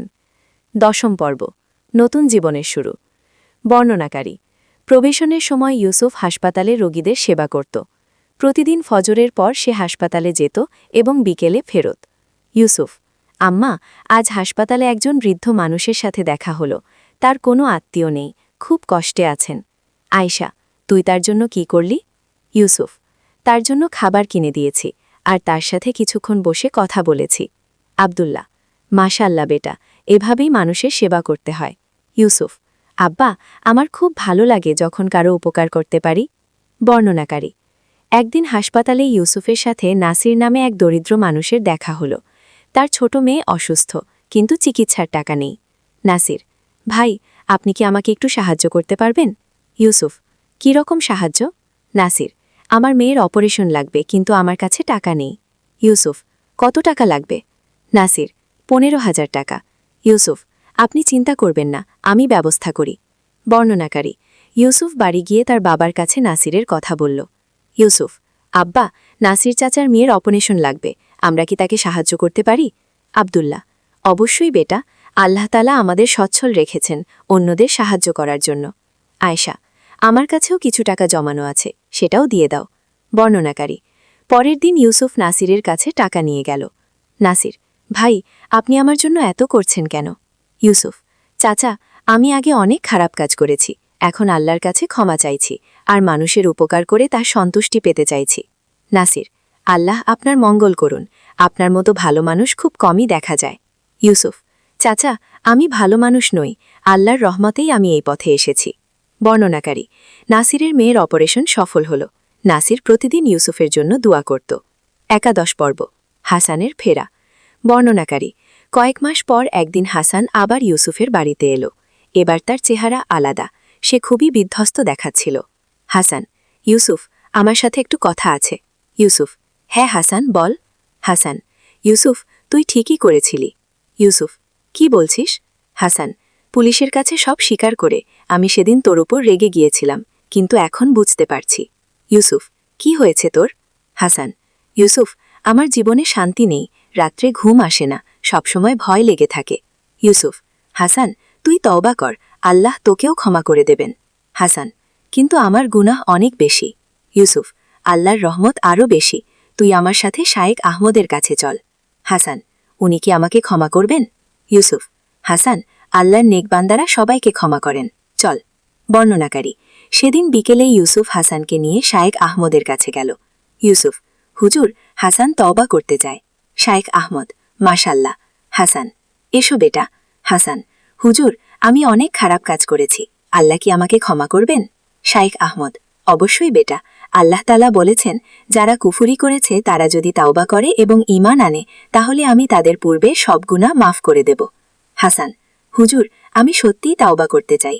শায়েখ আহমদ: তাহলে তুমিও পুলিশের কাছে গিয়ে সব স্বীকার কর, সততার পথ সবসময় উত্তম। হাসান: যে হুজুর, আমি যাব। বর্ণনাকারী: পরের দিন হাসানও পুলিশের কাছে গিয়ে সব স্বীকার করল, তাকেও প্রবেশন দেওয়া হলো। দ্বাদশ পর্ব: 1 বছর পর। বর্ণনাকারী: 1 বছর পর ইউসুফের প্রবেশন শেষ হলো। এই 1 বছরে সে সম্পূর্ণ পাল্টে গেছে। এখন সে একটি এনজিওতে কাজ করে, দরিদ্র মানুষদের সেবায়। ইউসুফ: আব্বা, আজ আমাদের এনজিও একটি অনাথ আশ্রম খুলছে। আব্দুল্লাহ: মাশাআল্লাহ বেটা, তুই খুব ভালো কাজ করছিস। ইউসুফ: আব্বা, আমি চাই আমার বাকি জীবনটা মানুষের সেবায় কাটাতে। আয়েশা: আল্লাহ তোকে আরও নেক কাজের তৌফিক দিন। বর্ণনাকারী: শায়েক আহমদ একদিন ইউসুফদের বাড়িতে এলেন। শায়েক আহমদ: ইউসুফ, তোমার পরিবর্তন দেখে আমার খুব খুশি লেগেছে। ইউসুফ: হুজুর, এই পরিবর্তন আল্লাহর রহমতে আর আপনার দোয়ায়। শায়েক আহমদ: তুমি এখন অন্য ছেলে মেয়েদের জন্য একটা উদাহরণ। ইউসুফ: হুজুর, আমি চাই যারা ভুল পথে চলে গেছে তারা যেন আমার গল্প শুনে ফিরে আসে। শায়েক আহমদ: ইনশাআল্লাহ, তুমি মসজিদে এসে যুবকদের সাথে কথা বলতে পারো। বর্ণনাকারী: ইউসুফ নিয়মিত মসজিদে গিয়ে যুবকদের তার অভিজ্ঞতা শেয়ার করত। অনেকেই তার কথা শুনে অনুপ্রাণিত হতো। একদিন একজন তরুণ ইউসুফের কাছে এলো। তরুণ: ভাই, আমিও আপনার মতো ভুল পথে চলে গিয়েছিলাম, আপনার গল্প শুনে আমি তাওবা করেছি। ইউসুফ: আলহামদুলিল্লাহ, আল্লাহ তোমাকে সঠিক পথে রাখুন। তরুণ: ভাই, এখন আমি কি করব? ইউসুফ: প্রথমে নিয়মিত নামাজ পড়, কোরআন পড়, তারপর মানুষের সেবা কর, আল্লাহ তোমাকে সাহায্য করবেন। ত্রয়োদশ পর্ব: বিয়ে ও নতুন সংসার। বর্ণনাকারী: 2 বছর পর ইউসুফের বিয়ে হলো। তার স্ত্রী জয়নব একজন খুব ভালো এবং ধার্মিক মেয়ে। জয়নব: ইউসুফ, তুমি তোমার অতীতের কথা লুকাওনি, এতে আমার খুব ভালো লেগেছে। ইউসুফ: জয়নব, আমি চাই আমাদের মধ্যে কোনো গোপনীয়তা না থাকুক। জয়নব: আল্লাহ তোমাকে হেদায়েত দিয়েছেন, আমি চাই আমরা একসাথে নেক কাজ করি। ইউসুফ: ইনশাআল্লাহ, আমরা আমাদের ঘরকে দিনের একটা কেন্দ্র বানাবো। বর্ণনাকারী: বিয়ের পর ইউসুফ ও জয়নব একসাথে অনেক ভালো কাজ করতে শুরু করল। তারা দরিদ্রদের সাহায্য করত, অনাথদের দেখাশোনা করত। একদিন আয়েশা তার ছেলের কাছে এলো। আয়েশা, বেটা, তোর এই পরিবর্তন দেখে আমার মনে হয় আমার দোয়া কবুল হয়েছে। ইউসুফ, আম্মা, আপনার দোয়াতেই আমি আজ এখানে। আয়েশা, আল্লাহ তোমাদের দুজনকে খুশি রাখুন। জয়নব, আম্মা, আমরা চাই আমাদের সন্তানদের দিনের সাথে বর করতে। আয়েশা, ইনশাআল্লাহ, তোমরা ভালো বাবা মা হবে। চতুর্দশ পর্ব, নতুন প্রজন্ম। বর্ণনাকারী, কয়েক বছর পর ইউসুফ ও জয়নবের একটি ছেলে হলো। তারা তার নাম রাখুন মোহাম্মদ। ইউসুফ, জয়নব, আমি চাই আমাদের ছেলে যেন আমার মতো ভুল পথে না যায়। জয়নব, ইনশাল্লাহ, আমরা তাকে ছোটবেলা থেকেই দিনের সাথে পরিচয় করাবো। ইউসুফ, আমি চাই ও যেন আমার অতীতের কথা জানুক, যাতে সেই ভুল না করে। বর্ণনাকারী, শাইখ আহমদ এসে নাতিকে দেখে গেলেন। শাইখ আহমদ, মাশাল্লাহ, আল্লাহ এই শিশুকে নেককার বান্দা বানান। ইউসুফ, হুজুর, দোয়া করুন যেন আমি একজন ভালো বাবা হতে পারি। শাইখ আহমদ, তুমি ভালো বাবা হবে ইনশাল্লাহ, কারণ তুমি জানো ভুল পথের কষ্ট কি। বর্ণনাকারী, ইউসুফ এখন একটি ইসলামিক স্কুল প্রতিষ্ঠা করেছে। সেখানে সে বিনামূল্যে দরিদ্র ছেলে মেয়েদের পড়ায়। একদিন একজন মা তার কাছে এলো। মা, ওস্তাদ, আমার ছেলেও আপনার মতো ভুল পথে চলে গেছে, আমি কি করব? ইউসুফ, আপা, আপনি ধৈর্য রাখুন এবং তার জন্য দোয়া করুন, আল্লাহর রহমত অসীম। মা, কিন্তু সে আমাদের কথা শুনে না। ইউসুফ, আমিও আমার বাবা মার কথা শুনতাম না, কিন্তু তাদের দোয়া আর ভালোবাসা আমাকে ফিরিয়ে এনেছে। মা, আপনি কি তার সাথে একবার কথা বলতে পারবেন? ইউসুফ, অবশ্যই, তাকে নিয়ে আসুন। পঞ্চদশ পর্ব, চক্র সম্পূর্ণ হওয়া। বর্ণনাকারী, 10 বছর পর ইউসুফ এখন একজন সম্মানিত ব্যক্তি। তার স্কুলে শত শত ছেলে মেয়ে পড়ে। সে নিয়মিত বিভিন্ন জায়গায় বক্তব্য দেয়, তাওবা ও পরিবর্তনের উপর। একদিন আব্দুল্লাহ মিয়া তার ছেলের কাছে এলো। আব্দুল্লাহ, বেটা, তুই আর যা হয়েছিস তা দেখে আমার মনে হয় আল্লাহ তোর উপর বিশেষ রহমত করেছেন। ইউসুফ, আব্বা, আমার এই পরিবর্তন কিন্তু হঠাৎ হয়নি। এটা ছিল আপনাদের দোয়া, আপনাদের ধৈর্য আর আল্লাহর অসীম রহমতের ফল। আব্দুল্লাহ, বেটা, আমি কখনো তোর প্রতি আশা হারাইনি। ইউসুফ, আব্বা, সেজন্যই তো আজ আমি এখানে। বর্ণনাকারী, সেদিন ইউসুফ তার পুরানো এলাকায় গেল। দেখল অনেক পরিবর্তন হয়েছে। তার পুরানো বন্ধুদের অনেকেই এখন ভালো পথে। হঠাৎ তার দেখা হলো সেই দোকানদারের সাথে, যার দোকানে সে চুরি করেছিল। দোকানদার, ইউসুফ, সুবহান আল্লাহ, তুমি এত বদলে গেছো। ইউসুফ, চাচা, আলহামদুলিল্লাহ, আপনি আমাকে ক্ষমা করেছিলেন, সেজন্য আল্লাহ আমাকে ক্ষমা করেছেন। দোকানদার, বেটা, তোর মতো ছেলে দেখে আমার ঈমান বেড়ে যায়, আল্লাহর কুদরত। একদিন আলী সাহেব সোহেলের অফিসে এলেন। সোহেল তাকে দেখে অবাক হয়ে গেল। স্যার, আপনি এখানে? হ্যাঁ সোহেল, তোমার অফিস একবার দেখতে চাইলাম, খুব সুন্দর হয়েছে গো। আলী সাহেব পুরো অফিস ঘুরে দেখলেন, কর্মচারীদের সাথে কথা বললেন, তারপর সোহেলের রুমে এসে বসলেন। সোহেল, তুমি অনেক দূরে এসেছো। মনে আছে 7 বছর আগে তুমি যখন আমার অফিসে প্রথম এসেছিলে চা বানানোর কাজ করতে? হ্যাঁ স্যার, সব মনে আছে। ইউস, আমি গর্বিত যে আমি তোমাকে একটা সুযোগ দিয়েছিলাম, আর তুমি সেই সুযোগকে কাজে লাগিয়েছ। জানো সফলতার মূল সূত্র কি? স্যার, কঠোর পরিশ্রম, সততা আর হাল না ছাড়া। তোমার মধ্যে এই 3টে গুণই আছে। সোহেল চোখে জল নিয়ে বলল, আপনি না থাকলে আজ আমি এখানে পৌঁছাতে পারতাম না স্যার। উনা, সোহেল, আমি শুধু একটা দরজা খুলে দিয়েছিলাম, ভেতরে ঢুকে পথ তৈরি করেছ তুমি নিজে। আলী সাহেব চলে যাবার আগে বললেন, আমার একটা বড় প্রজেক্ট আছে, একটা 20 ফ্লোর বিজনেস টাওয়ার। আমি চাই তুমি এই প্রজেক্টে আমার সাথে পার্টনার হও। 50-50, রাজি? সোহেল অবাক হয়ে গেল। এত বড় প্রজেক্ট? স্যার, আমার কি যথেষ্ট সামর্থ্য আছে? আছে, আমি বিশ্বাস করি। উনা, সোহেল রাজি হয়ে গেল। এটা তার জীবনের সবচেয়ে বড় প্রজেক্ট হবে। 5ম অধ্যায়, বড় চ্যালেঞ্জ। 20 ফ্লোর বিজনেস টাওয়ারের কাজ শুরু হলো। এটা সোহেলের জীবনের সবচেয়ে বড় চ্যালেঞ্জ। প্রজেক্টের বাজেট প্রায় 10 crore টাকা। সোহেলকে 5 crore টাকা ইনভেস্ট করতে হবে। সোহেল তার সব সঞ্চয়, ব্যাংক লোন আর কিছু ইনভেস্টর থেকে টাকা জোগাড় করলো। এটা একটা বিশাল ঝুঁকি। যদি প্রজেক্ট ব্যর্থ হয় সব শেষ। মিনা চিন্তিত ছিল। সোহেল, এত বড় ঝুঁকি নেওয়া ঠিক হবে? মিনা, জীবনে বড় কিছু করতে হলে ঝুঁকি নিতে হয়। আমি এই সুযোগ। টাকা ফেরত দিতে হবে। সোহেল বিপদে পড়ে গেল। 1 crore টাকা এখন কোথায় পাবে? প্রজেক্টের সব টাকা ঢেলে দিয়েছে। সে আলী সাহেবের সাথে কথা বলল। আলী সাহেব বললেন, চিন্তা করো না, আমি ব্যবস্থা করছি। কিন্তু আলী সাহেবও বড় একটা প্রজেক্টে আটকে আছেন, তার হাতে লিকুইড ক্যাশ নেই। সোহেল অন্য ব্যাংক থেকে লোন নেওয়ার চেষ্টা করল, কিন্তু ব্যাংক বলল ইতিমধ্যে তার অনেক লোন আছে, নতুন লোন দিতে পারবে না। সোহেল রাতে ঘুমাতে পারছিল না, খাওয়া দাওয়া বন্ধ করে দিয়েছিল। মিনা তাকে দেখে খুব চিন্তিত হয়ে গেল। সোহেল, প্লিজ নিজেকে এভাবে শেষ করে ফেলো না, কোনো একটা রাস্তা বের হবেই।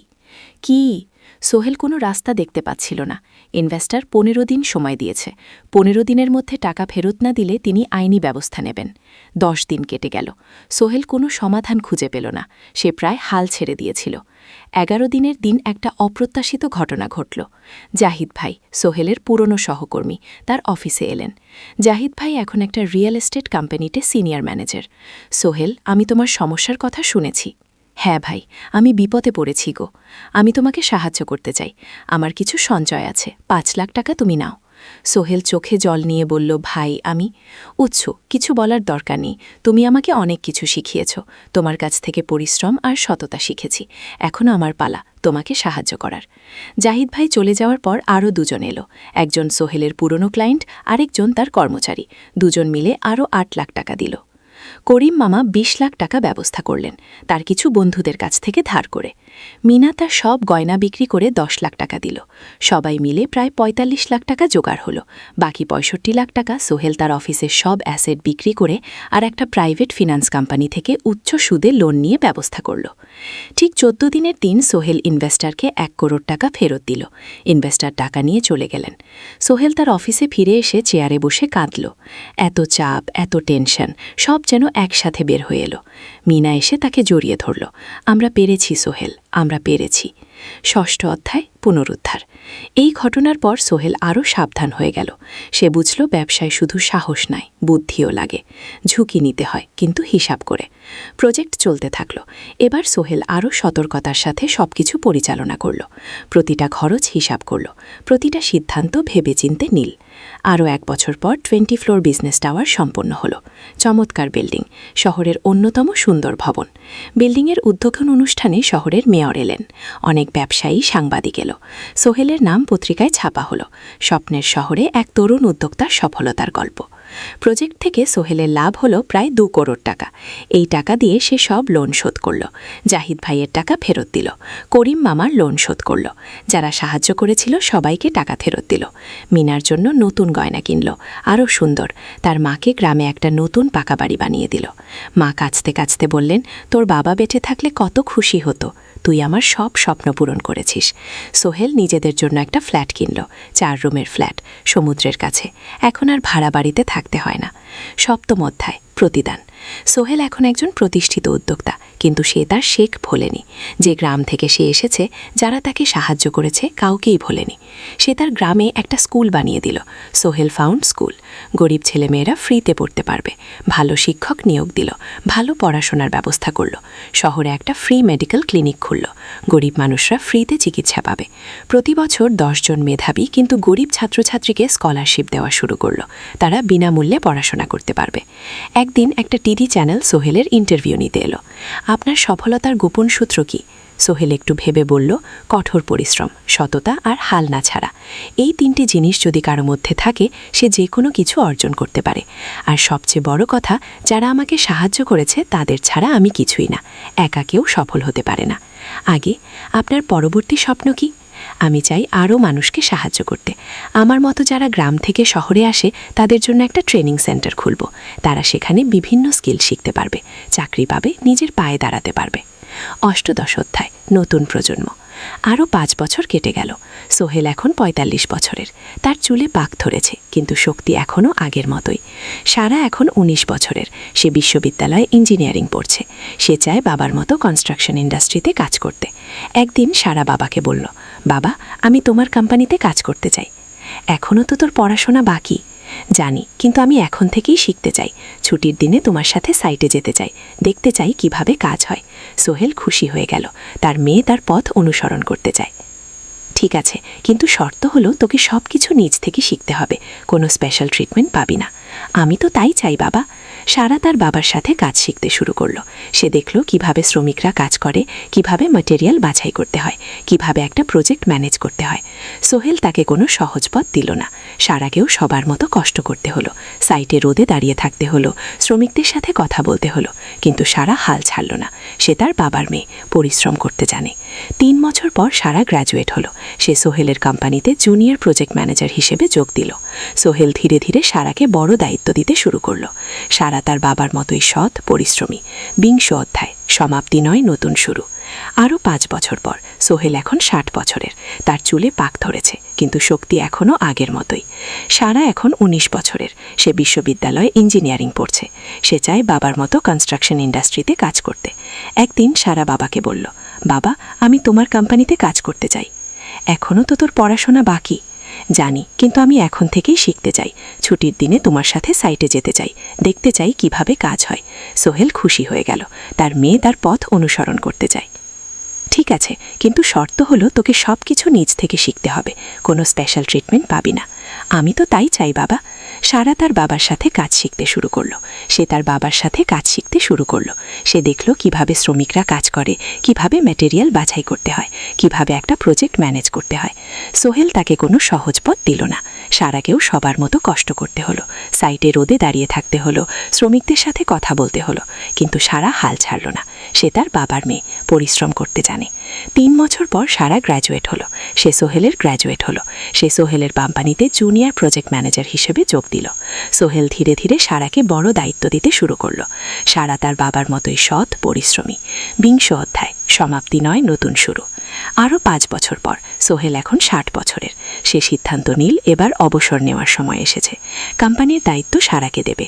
একটা অনুষ্ঠান করা হলো। সোহেল আনুষ্ঠানিকভাবে কোম্পানির চেয়ারম্যান পদ থেকে অবসর নিল। সারা হলো নতুন ম্যানেজিং ডিরেক্টর। সোহেল তার বক্তব্যে বলল, আমি যখন এই শহরে এসেছিলাম আমার পকেটে ছিল মাত্র 5,000 টাকা, একটা ছোট্ট ব্যাগ আর অনেক স্বপ্ন। আজ 40 বছর পর আমি পেছনে ফিরে তাকাই, দেখি একটা দীর্ঘ পথ। সেই পথে অনেক কষ্ট ছিল, অনেক বাধা ছিল, কিন্তু ছিল অনেক ভালোবাসাও, অনেক মানুষের সাহায্য। আমি বিশ্বাস করি সফলতা একা আসে না, এটা আসে অনেক মানুষের সমর্থন, ভালোবাসা আর বিশ্বাস নিয়ে। আমি যা কিছু অর্জন করেছি তা আমার একা না, এটা আমার পরিবারের, আমার কর্মচারীদের, আমার বন্ধুদের, সবার। আজ আমি আমার মেয়ে সারার হাতে এই দায়িত্ব তুলে দিচ্ছি। আমি জানি সে আমার চেয়ে ভালো করবে, কারণ সে শিখেছে আমার ভুল থেকে, আমার অভিজ্ঞতা থেকে। অনুষ্ঠান শেষ হলো, সবাই চলে গেল। সোহেল আর মিনা অফিসে একা দাঁড়িয়ে রইল। মিনা, মনে আছে আমরা প্রথম কখন দেখা হয়েছিলাম? হ্যাঁ, তোমার সেই ছোট্ট মুদি দোকানে তুমি বিস্কুট কিনতে এসেছিলে। কি কে ভেবেছিল সেই দিন থেকে আমাদের এই পথ? স্বপ্নের শহর, প্রথম অধ্যায়, যাত্রা শুরু। সকাল 7টা বেজে গেছে। ঢাকার কমলাপুর রেল স্টেশনে মানুষের ভিড়। চারদিকে চা বিস্কুট বিক্রেতাদের চিৎকার, ট্রেনের হর্ন আর যাত্রীদের কোলাহল। এই বিশাল ভিড়ের মধ্যে একটা ছোট্ট ব্যাগ হাতে দাঁড়িয়ে আছে সোহেল। বয়স মাত্র 22, গায়ের রং শ্যামলা, চোখে স্বপ্নের ঝিলিক। ভাইজান, চট্টগ্রামের টিকিট আছে? সোহেল টিকিট কাউন্টারের সামনে দাঁড়িয়ে জিজ্ঞেস করল। আছে, 30 টাকা, খোড়ারের লোকটা উত্তর দিল। সোহেল তার পকেট থেকে টাকা বের করল, মোট 5,000 টাকা। এই টাকা সে জমিয়েছে গত 3 বছরে, রিক্সা চালিয়ে। তার স্বপ্ন ছিল চট্টগ্রাম গিয়ে একটা ভালো চাকরি পাওয়া। গ্রামে আর থাকতে চায় না সে। বাবা মারা গেছেন 10 বছর আগে। মা আর ছোট বোন ঋতুকে নিয়ে সংসার চালাচ্ছিল রিক্সা চালিয়ে। কিন্তু এভাবে তো আর সারা জীবন চলবে না। টিকিট কেটে সোহেল প্ল্যাটফর্মে এলো। ট্রেন ছাড়বে আর মাত্র 15 মিনিট পরে। সে একটা বেঞ্চে বসে পড়ল, ব্যাগটা বুকের কাছে চেপে ধরল। এই ব্যাগে আছে তার সব সম্পদ, কিছু কাপড়, একটা ছোট্ট ফটো ফ্রেমে বাবা মায়ের ছবি, আর কিছু টাকা। কোথায় যাচ্ছেন? পাশে বসে একজন বয়স্ক মানুষ জিজ্ঞেস করলেন। চট্টগ্রাম কাকা, চাকরি খুঁজতে যাচ্ছি। সোহেল বিনয়ের সাথে উত্তর দিল। ভালো, তবে শহরে সাবধানে থাকবেন। শহর মানে অনেক সুযোগ, কিন্তু অনেক ফাঁদও আছে, খুব বয়স্ক লোকটা বললেন। সোহেল মাথা নাড়ল। সে জানে শহরের জীবন সহজ না, কিন্তু তার কোনো বিকল্প নেই। গ্রামে রিক্সা চালিয়ে মাসে 3,500 টাকা আয় হতো তার। মধ্যে সংসার চালাতে হতো, বোনের স্কুলের খরচ দিতে হতো, কিছুই বাঁচত না। আর এই জীবন থেকে বেরোনোর একটাই পথ, শহরে গিয়ে ভালো কাজ খুঁজে নেওয়া। সোহেল মনে মনে ভাবল তার বাবার কথা। বাবা ছিলেন একজন স্কুল শিক্ষক, খুব সৎ মানুষ ছিলেন। সবসময় বলতেন, সোহেল, তুই লেখাপড়া শিখে বড় মানুষ হবি। আমাদের পরিবারে আর কেউ বড় চাকরি করেনি, তুই করবি। কিন্তু বাবা যখন মারা গেলেন তখন সোহেল মাত্র এসএসসি পরীক্ষা দিয়েছে। ফলাফল ভালো হয়েছিল, জিপিএ 4 কিন্তু বাবার মৃত্যুর পর আর পড়া হলো না। পরিবারের দায়িত্ব নিতে হলো। ট্রেন ছাড়ল। সোহেল জানালার পাশে বসে বাইরে তাকালো। থানুক্ষেত, নদী, ছোট ছোট গ্রাম সব পেছনে ফেলে ট্রেন এগিয়ে চলল। সোহেলের মনে হলো সে যেন তার পুরনো জীবনটাকেও পেছনে ফেলে আসছে। ট্রেনে একজন হকার এসে চা বিক্রি করছিল। সোহেল একটা চা কিনল, 10 টাকা। চা খেতে খেতে সে ভাবছিল চট্টগ্রাম পৌঁছে কি হবে। করিম মামা তাকে সাহায্য করবেন তো? চাকরি পাওয়া যাবে তো? করিম মামা আসলে সোহেলের খুব দূর সম্পর্কের মামা, সোহেলের দাদির বোনের ছেলে। অনেক বছর আগে গ্রাম ছেড়ে চট্টগ্রামে চলে গিয়েছিলেন। সেখানে একটা কনস্ট্রাকশন কোম্পানিতে কাজ করেন। বছরে একবার দুবার গ্রামে আসতেন। গত বছর যখন এসেছিলেন তখন সোহেলের মাকে বলেছিলেন সোহেলকে চট্টগ্রাম পাঠান, আমি একটা কাজের ব্যবস্থা করে দেব। সেই কথাতেই ভরসা করে সোহেল আজ এই যাত্রা। দ্বিতীয় অধ্যায়, নতুন শহর। চট্টগ্রাম পৌঁছাতে প্রায় 6 ঘন্টা লেগে গেল। দুপুর 1টা বাজে।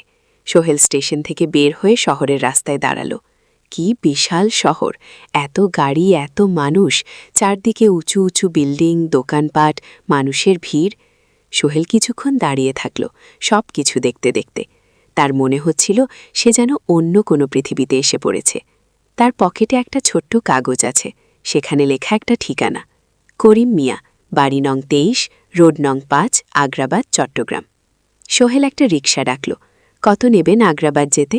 50 টাকা। সোহেল রিকশায় উঠল। রাস্তার দুধারে দোকান, মার্কেট, অফিস, সব কিছু দেখতে দেখতে সে অবাক হয়ে গেল। এত বড় শহর, এত কিছু। গ্রামের সেই ছোট্ট বাজারের সাথে কোনো তুলনাই হয় না। প্রায় আধা ঘন্টা পর রিকশা একটা পুরনো বাড়ির সামনে থামল। 3 তলা বাড়ি, কিন্তু রং উঠে গেছে। সিঁড়ি দিয়ে উঠে 3য় তলায় করিম মামার ফ্ল্যাট। নক করল। দরজা খুলল এক মধ্যবয়সী মহিলা।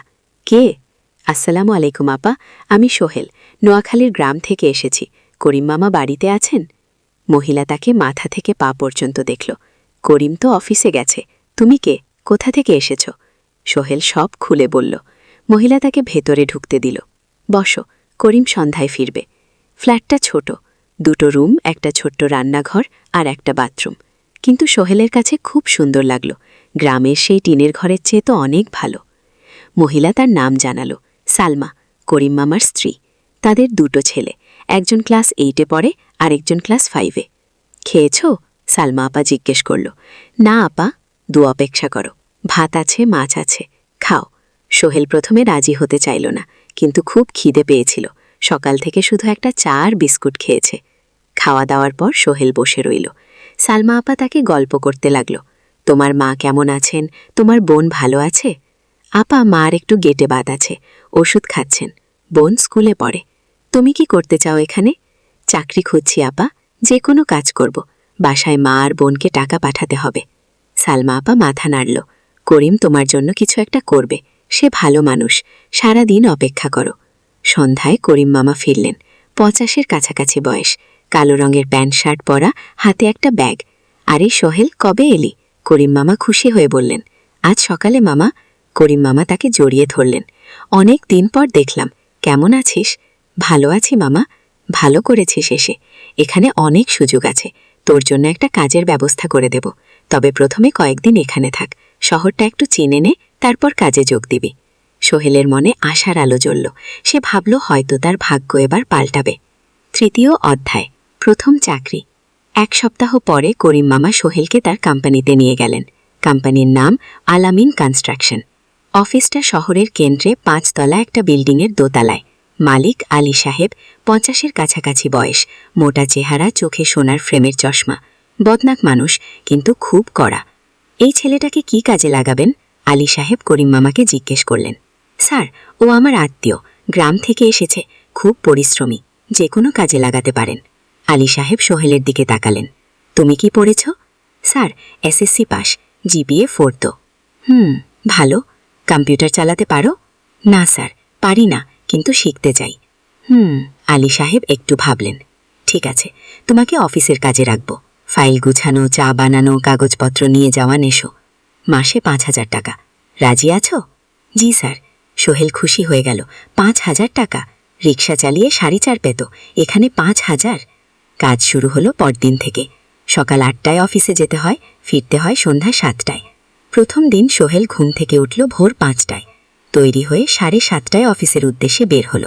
করিম মামার বাড়ি থেকে অফিস প্রায় 5 কিলোমিটার, বাসে যেতে হয়। অফিসে পৌঁছে সোহেল দেখল সেই প্রথম আলী সাহেব এখনও আসেননি, অফিস খোলা ছিল না। আর 10 মিনিট পর একজন লোক এসে অফিস খুলল। তুমি নতুন? জি, আমি সোহেল। আমি জাহিদ, অ্যাসিস্ট্যান্ট ম্যানেজার। ও, জাহিদ ভাই। সোহেলকে সবকিছু দেখালো। অফিসে মোট 6 জন কর্মচারী, 2 জন ইঞ্জিনিয়ার, 1 জন অ্যাকাউন্টেন্ট। একজন অ্যাসিস্ট্যান্ট ম্যানেজার জাহিদ ভাই, একজন রিসেপশনিস্ট, আর এখন সোহেল। সোহেলের কাজ শুরু হলো চা বানানো দিয়ে, তারপর অফিস পরিষ্কার করা, ফাইল গুছানো, কাগজপত্র এক জায়গা থেকে আরেক জায়গায় নিয়ে যাওয়া। কাজ কঠিন না, কিন্তু সারাদিন দৌড়ঝাঁপ করতে হয়। দুপুরে খাবারের জন্য আধা ঘন্টা বিরতি। সোহেল একটা ছোট হোটেলে গিয়ে ভাত আর তরকারি খেল, 50 টাকা। সন্ধ্যায় অফিস বন্ধ হলো, সোহেল ক্লান্ত হয়ে বাসায় ফিরল। কেমন লাগলো প্রথম দিন? করিম মামা জিজ্ঞেস করলেন। ভালো মামা, অনেক কিছু শিখলাম। প্রথম মাসের শেষে সোহেল বেতন পেল 5,000 টাকা। সে 3,000 টাকা মাকে পাঠালো। মা ফোনে কাঁদতে লাগলেন, আল্লাহ তোকে ভালো রাখুক সোহেল। সোহেলের চোখেও জল এলো, তার মনে হলো সে একটা বট কাজ করতে পেরেছে। চতুর্থ অধ্যায়, শহরের জীবন। 3 মাস কেটে গেল, সোহেল এখন শহরের সাথে মিশে গেছে। প্রতিদিন অফিসে যাওয়া আসার পথে সে দেখে হাজারো মানুষের জীবন, কেউ সফল, কেউ ব্যর্থ, কিন্তু সবাই চলছে নিজের পথে। সোহেল অফিসের কাজের পাশাপাশি কম্পিউটার শেখার চেষ্টা করছে। অফিসে একটা কম্পিউটার আছে, যখন কেউ ব্যবহার করে না তখন সোহেল একটু একটু শেখার চেষ্টা করে। জাহিদ ভাই তাকে সাহায্য করেন। সোহেল, তুমি যদি কম্পিউটার ভালোভাবে শিখতে পারো তাহলে তোমার ভবিষ্যৎ উজ্জ্বল। জাহিদ ভাই একদিন বললেন, কিভাবে শিখব ভাই? ট্রেনিং সেন্টারে যাও, সন্ধ্যায় ক্লাস আছে, মাসে 2,000 টাকা লাগবে। কি? সোহেল ভাবল, 2,000 টাকা অনেক, কিন্তু এটা বিনিয়োগ, ভবিষ্যতের জন্য। সে একটা ট্রেনিং সেন্টারে ভর্তি হলো। সপ্তাহে 3 দিন সন্ধ্যা 7:30 থেকে রাত 9টা পর্যন্ত ক্লাস। কম্পিউটারের basic, word, excel, power point, internet ব্যবহার। একদিন অফিস থেকে ফেরার সময় সোহেল একটা দোকানে চা খেতে গেল। দোকানের পাশেই একটা ছোট্ট মুদি দোকান। সেখানে একটা মেয়ে বসে আছে, বয়স হবে 20-র কাছাকাছি। সাদাসিধে চেহারা, সাদা শাড়ি পরা, কিন্তু চোখে এক ধরনের দৃঢ়তা। ভাইজান, 1 প্যাকেট বিস্কুট দেন। কি? সোহেল বলল। মেয়েটা বিস্কুট দিল। 20 টাকা। সোহেল টাকা দিয়ে যাচ্ছিল, হঠাৎ মেয়েটা বলল, আপনি নতুন এসেছেন এই এলাকায়, তাই না? হ্যাঁ, 3 মাস হলো। কিভাবে বুঝলেন? আপনার চেহারা দেখেই বোঝা যায়, এখনো গ্রামের ছোঁয়া আছে। আর আপনি প্রতিদিন এই পথ দিয়ে যান, দেখেছি। কি? মেয়েটা হাসল। সোহেলও হেসে ফেলল। আপনি খুব পর্যবেক্ষক মনে হচ্ছে। জীবনে অনেক কিছু দেখেছি, তাই মানুষকে চিনতে শিখেছি। আপনার নাম? মিনা। এই দোকান আমার বাবার, উনি অসুস্থ, তাই আমি দেখছি। কি? সেদিন থেকে সোহেল প্রায় সেই দোকানে যেতে শুরু করল। মিনার সাথে গল্প করত। ধীরে ধীরে তাদের মধ্যে একটা বন্ধুত্ব তৈরি হলো। মিনাও তার জীবনের গল্প বলল। মিনার মা মারা গেছেন যখন সে মাত্র 7 বছরের। বাবা আব্দুল হামিদ একা হাতে মিনাকে বট করেছেন। মুদি দোকান দিয়ে সংসার চালান। মিনা কলেজে পড়ে, অনার্স 2nd ইয়ার। সকালে কলেজে যায়, দুপুরে ফিরে এসে দোকান সামলায়। বাবার হার্টের সমস্যা আছে, তাই ভারী কাজ করতে পারেন না। তোমার স্বপ্ন কি? একদিন সোহেল জিজ্ঞেস করল। গ্র্যাজুয়েশন শেষ করে একটা ভালো চাকরি করব, তারপর বাবাকে ভালো চিকিৎসা করাবো। তুমি? আমিও চাকরি করে পরিবারকে ভালোভাবে দেখভাল করতে চাই। মা আর বোনকে নিয়ে শহরে আনবো একদিন। কি? দুজনেই নিজেদের স্বপ্নের কথা বলতে গিয়ে বুঝে তাদের স্বপ্ন অনেকটা একই রকম। 5ম অধ্যায়, বিপদ। 6 মাস কেটে গেল। সোহেল এখন আলী সাহেবের খুব প্রিয় কর্মচারী। সে শুধু চা বিস্কুট দেওয়ার কাজই করে না, এখন কম্পিউটারেও কিছু কাজ শিখেছে। ছোটখাটো টাইপিং, ডেটা এন্ট্রি এসব করতে পারে। আলী সাহেব খুশি হয়ে তার বেতন বাড়িয়ে 8,000 টাকা করে দিয়েছেন। একদিন রাতে সোহেল অফিস থেকে ফিরছিল। সেদিন একটু দেরি হয়ে গেছে, রাত প্রায় 9টা। সাধারণত সোহেল সন্ধ্যায় 7:30টায় ফিরে, কিন্তু সেদিন অফিসে একটা জরুরি কাজ ছিল। বাস থেকে নেমে সোহেল বাড়ির দিকে হাঁটছিল।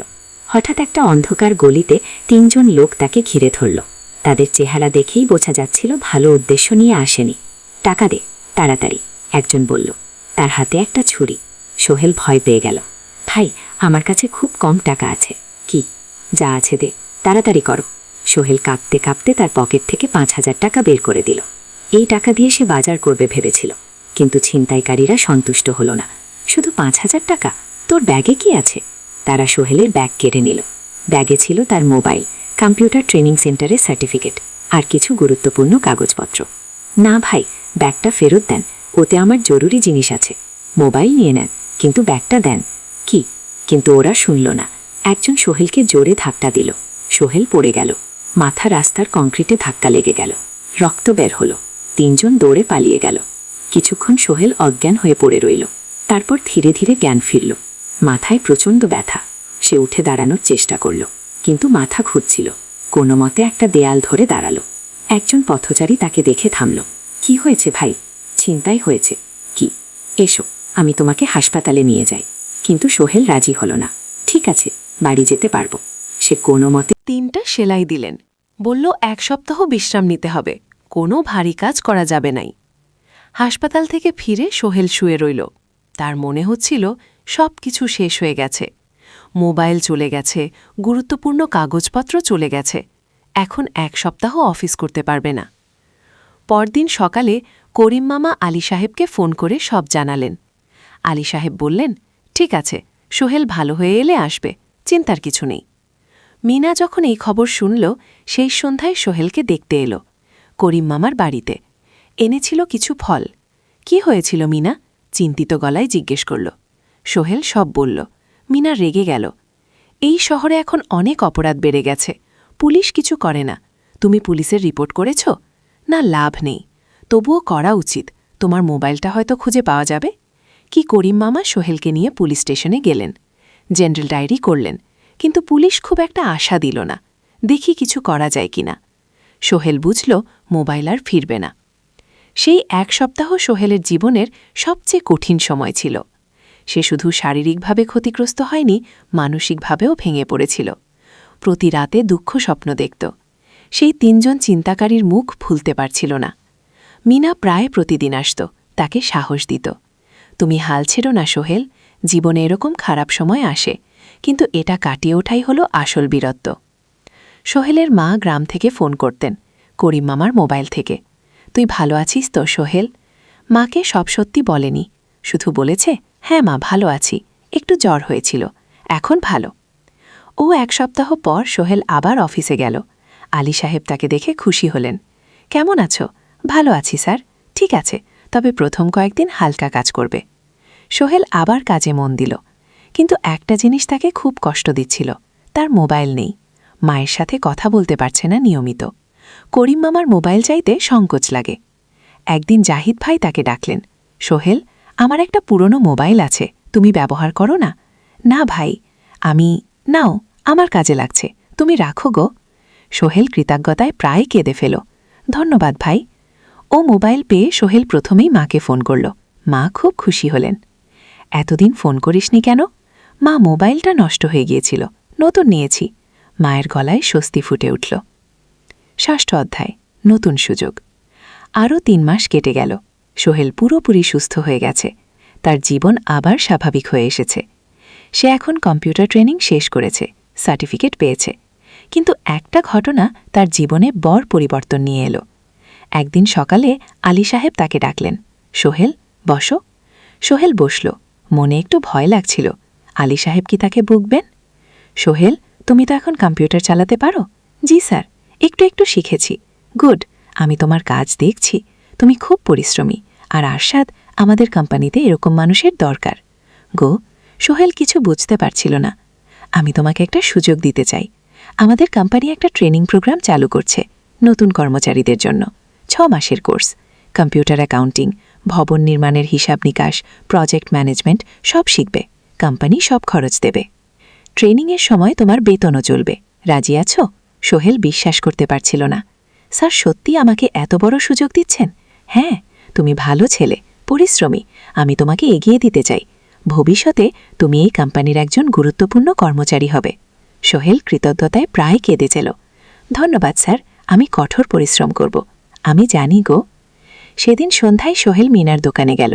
মিনাকে খবরটা দিল। মিনা খুব খুশি হল, তার চোখ ভিজে গেল। তুমি পারবে সোহেল, আমি জানি গো। সোহেল তার মা আর বোনকেও ফোন করে খবরটা দিল। মা কাঁদতে লাগলেন। তোর বাবা বেঁচে থাকলে কত খুশি হতো। ট্রেনিং শুরু হলো পরের মাস থেকে। প্রতিদিন সকালে 3 ঘন্টা ক্লাস, তারপর বাকি সময় অফিসের কাজ। ক্লাসে 5 জন নতুন কর্মচারী, সবাই তরুণ, উৎসাহী। শিক্ষক ছিলেন একজন অভিজ্ঞ ইঞ্জিনিয়ার, নাম রহিম স্যার। তিনি খুব ভালোভাবে সবকিছু বুঝাতেন। কম্পিউটার অ্যাকাউন্টিং, এক্সেলের জটিল ক্যালকুলেশন, প্রজেক্টের বাজেট তৈরি, সময় ব্যবস্থাপনা সব। সোহেল পুরো মনোযোগ দিয়ে শিখতে লাগল। সন্ধ্যায় বাড়ি ফিরে প্র্যাকটিস করত। করিম মামার ছেলের কাছ থেকে একটা ল্যাপটপ ধার নিত কখনো কখনো। 6 মাস পরে ট্রেনিং শেষ হলো, সবাই সার্টিফিকেট পেল। আলী সাহেব একটা অনুষ্ঠান করলেন। সোহেল সেরা পারফর্মার হিসেবে একটা বিশেষ পুরস্কার পেল, 5,000 টাকা বোনাস। আলী সাহেব ঘোষণা করলেন, সোহেল, আজ থেকে তুমি আমাদের জুনিয়র অ্যাকাউন্ট অ্যাসিস্ট্যান্ট। তোমার বেতন 15,000 টাকা। সোহেল অবাক হয়ে গেল। 8,000 থেকে 15,000, প্রায় দ্বিগুণ। সেদিন রাতে সোহেল ঘুমাতেই পারল না, খুশিতে উত্তেজনায়। তার চোখে ঘুম নেই। সে ভাবল তার জীবন কিভাবে বদলে যাচ্ছে। 2 বছর আগে যে রিকশা চালাক, আজ সে একটা নামকরা কোম্পানির অ্যাকাউন্ট অ্যাসিস্ট্যান্ট। 7ম অধ্যায়, প্রেম কুপ্রস্তাব। 1.5 বছর হয়ে গেল সোহেলের চট্টগ্রাম আসার। সে এখন একজন সফল যুবক। তার মা গ্রামে খুব খুশি। প্রতি মাসে মাসে সোহেল 10,000 টাকা পাঠায়। ছোট বোন ঋতু এখন কলেজে ভর্তি হয়েছে। সোহেলের পাঠানো টাকায় মায়ের চিকিৎসাও ভালোভাবে হচ্ছে। মিনার সাথে সোহেলের সম্পর্ক এখন আর শুধু বন্ধুত্ব নয়, দুজন দুজনকে ভালোবাসে, কিন্তু কেউ কাউকে সরাসরি বলার সাহস পায়নি। প্রতিদিন দেখা হয়, গল্প হয়, কিন্তু সেই একটা কথা বলা হয়ে ওঠে না। একদিন শুক্রবার, ছুটির দিন, সোহেল মিনাকে বলল, আজকে একটু ঘুরতে যাবে? কোথায়? পতেঙ্গা বীচ। তুমি কি কখনো গেছো? না, কিন্তু আমার দোকান গো। শুক্রবার তোমার বাবা সামলাবেগ। মিনা রাজি হয়ে গেল। দুপুরে দুজনে বাস নিয়ে পতেঙ্গা গেল। সমুদ্র দেখে মিনা অবাক হয়ে গেল। কি সুন্দর! দুজনে বালিতে বসল। ঢেউরের শব্দ শুনতে শুনতে গল্প করছিল। হঠাৎ সোহেল বলল, মিনা, তোমার সাথে কিছু বলার ছিল। বল। সোহেল একটা লম্বা শ্বাস নিল। তুমি জানো, আমি তোমাকে ভালোবাসি। মিনা হাসল, তার চোখ ভিজে গেল। জানি, আমিও তোমাকে ভালোবাসি সোহেল। গো। সোহেল অবাক হয়ে গেল। সত্যি? হ্যাঁ, অনেকদিন ধরেই জানি। তুমি আমার জীবনে এসে সবকিছু বদলে দিয়েছ। তোমার সাথে থাকলে আমার মনে হয় আমি যে কোনো কিছু করতে পারবো। গো। দুজনে কিছুক্ষণ চুপ করে বসে রইল। সমুদ্রের ঢেউ এসে পায়ে লাগছিল। সূর্য পশ্চিমে ঢেলে পড়ছে। আকাশ লাল কুমলা হয়ে গেছে। কিন্তু আমার বাবার সাথে কথা বলতে হবে, খিমিনা বলল।